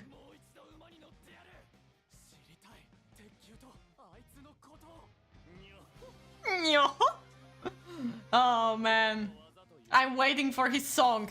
Rella rella mozzarella rora rora gorgonzola. I'm waiting for it. This is the thing that I'm the most excited about in this show.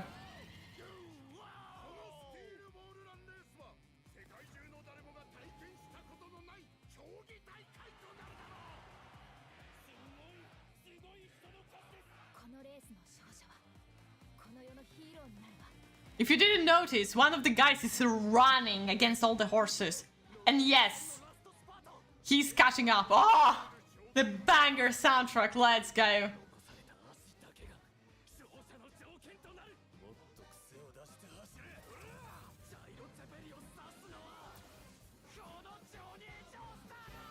Hell yeah. Jojo. Fun fact, I don't think I finished the previous season, which once again, you don't really have to watch it because this is kind of, well, I cannot spoil it, but this kind of different setup to not spoil anything. Then we have second season of Beasters. No, second season. Final season part 2. Sorry, that, well, which is second season part 2 and no, third season part, whatever. The final part. The final part. We're finally going to finish the furry story, which, and ironically, is a really good story. I promise you guys, if you did not watch Beastars, it really is a good story. At some points, I wish that it was like even longer, because there are so many ideas around this universe that's just like, it's a shame that they weren't expanded, they weren't explored.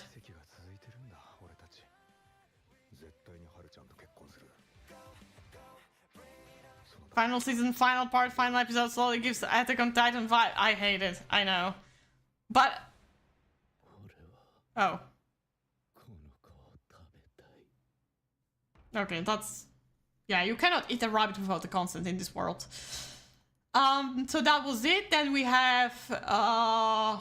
what else do we have? Because I most definitely did not have all the trailers. And once again, when it comes to movies, I'm only going to... is it this one?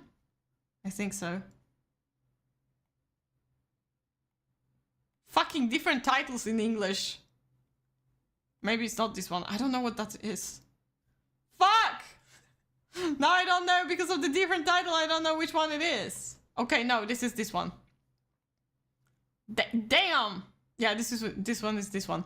This one is this one. I'm sorry. Make you know Shiori. Shiori is an ordinary girl, high school girl, yearning for viral fame on social media. One day after a crack forms on her smartphone, her real-life self is replaced by her digital counterpart, Shiori, who emerges from the smartphone world.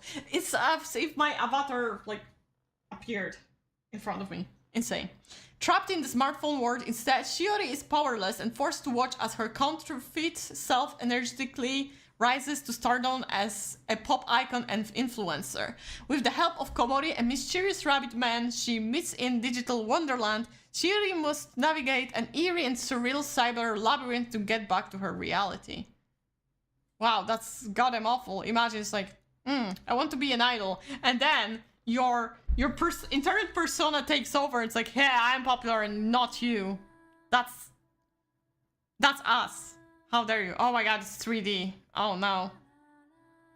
The concept wasn't so stupid, but of course it had to be 3D. And she fell. And she cracked her phone.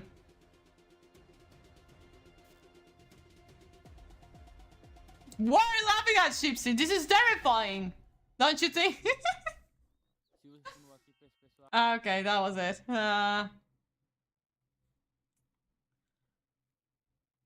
Next we have All You Need Is Kill. After an unidentified plant from outer space invasion, Rita finds herself trapped in... Will I watch it? No, because it's 3D. I'm sorry, I didn't say that. Rita finds herself trapped in a time loop, forced to relive the same day over and over again. With each loop she learns, she fights. Her memories and experiences sharpen her skills, turning her into a formidable warrior, yet the endless cycle of death and solitude begins to wear her down. Then she meets Aikeji. I've been repeating this day too, he says. Two lost souls trapped in an endless war. Could their meeting change fate? So it's like nausea. Damn.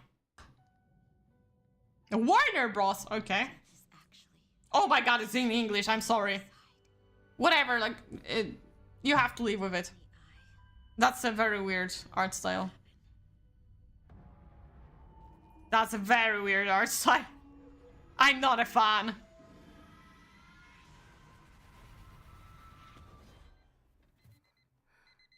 Wow. It's like a video game.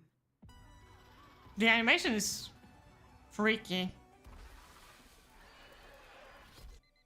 can always come. Can't stand English, I'm sorry.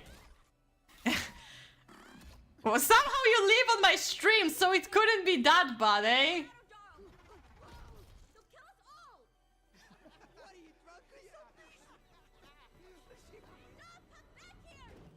But yeah. Tell me everything you know. Every time you die, I return in the morning. Like you.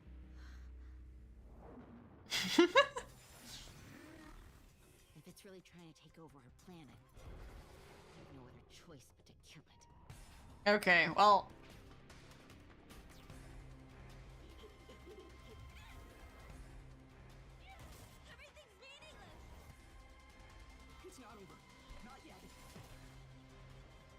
It feels like it's a better concept for a movie, like live action movie rather than anime, I don't know.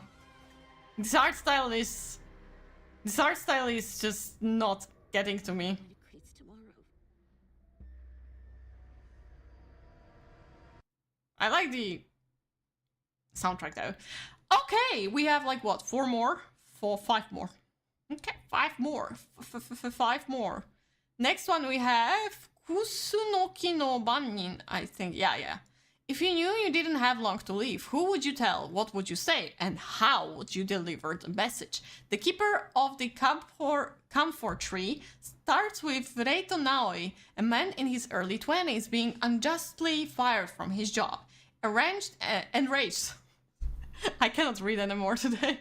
Not like I could at the beginning of the stream, but enraged and fueled by feelings of revenge, he tries to steal a valuable device from his workplace. But things don't go to plan, and he ends up arrested. In jail, Reito is paid an unexpected visit by a lawyer who offers to arrange for his release, if he complies with the wishes of the lawyer's client. Seeing no alternative, Reito accepts and soon discovers that the lawyer's client is his aunt.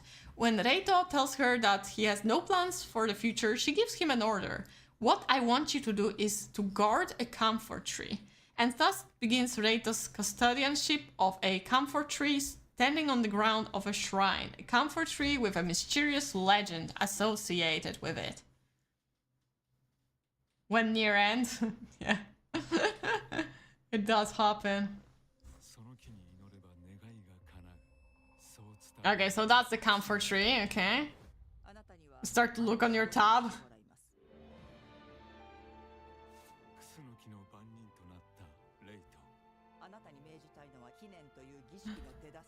We've got the cameo. Yeah, I'm side-eyeing it, bro. I'm side-eyeing it so hard. I'm side-eyeing it so hard. That's not even a joke. I'm just like, oh, golden kamuy. But okay, focusing on the trailer. Trailer doesn't look too bad. It has some kind of mystery. It looks good.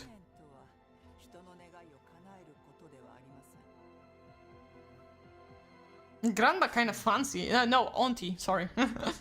Oh! Ooh, that looked cool. Okay. Okay. I mean, I always mark those movies and then I never watch them because I never see them coming out, but yeah. It is what it is.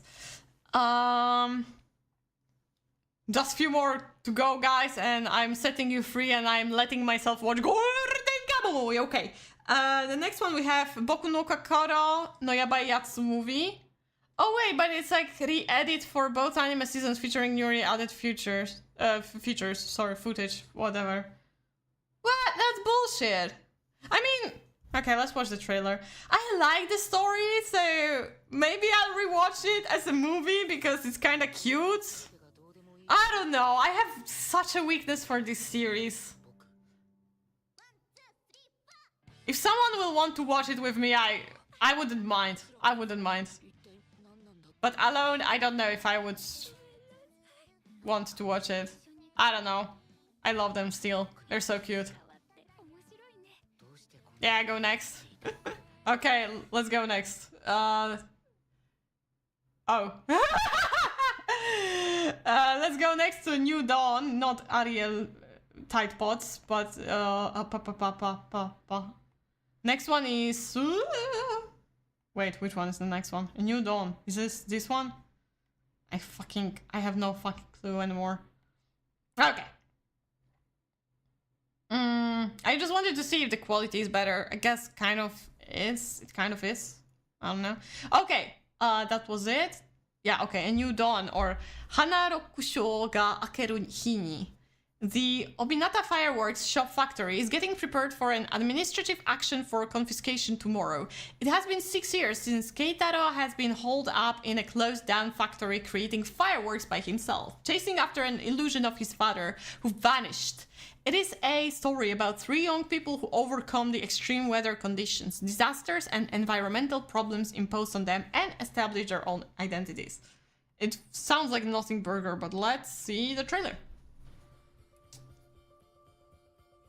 Okay, the art style is pretty interesting.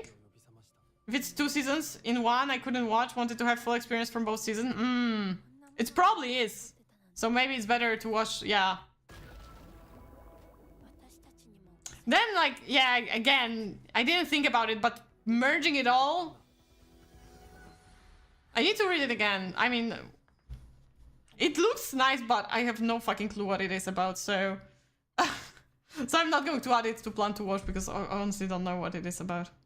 Wait, I didn't check. Let me check it once again. Both anime seasons. 2 seasons in... Okay, in 1 hour... Or 2 hours is kind of crazy. Never mind then. It's not worth to watch. It's better to just, you know... It's better to just watch the full experience of 2 series. Okay, now we have Paris ni Saku Etoile. In early 1900s. Oh my god! We have one 1900s in Paris, one 1900s in London, and both of them have like Japanese girls moving in. Crazy. 2 Japanese girls, Fujiko, who dream of becoming a painter, and oh, another painter! What the fuck? they all came with the same ship or what? Insane. And Chizuru, who is passionate about ballet, refused to give up and reach for the stars. Etoile? Even, oh, the stars, Etoile, okay. Even in difficult times. After meeting by chance in Yokohama, they reunite in Paris, where they strive to pursue their dreams together. But in this case, it's like two girls. Oh, and I didn't see that the last one that I had is sequel, so he's going to... This is the last one! This is the last one! Oh, it looks so Ghibli-like.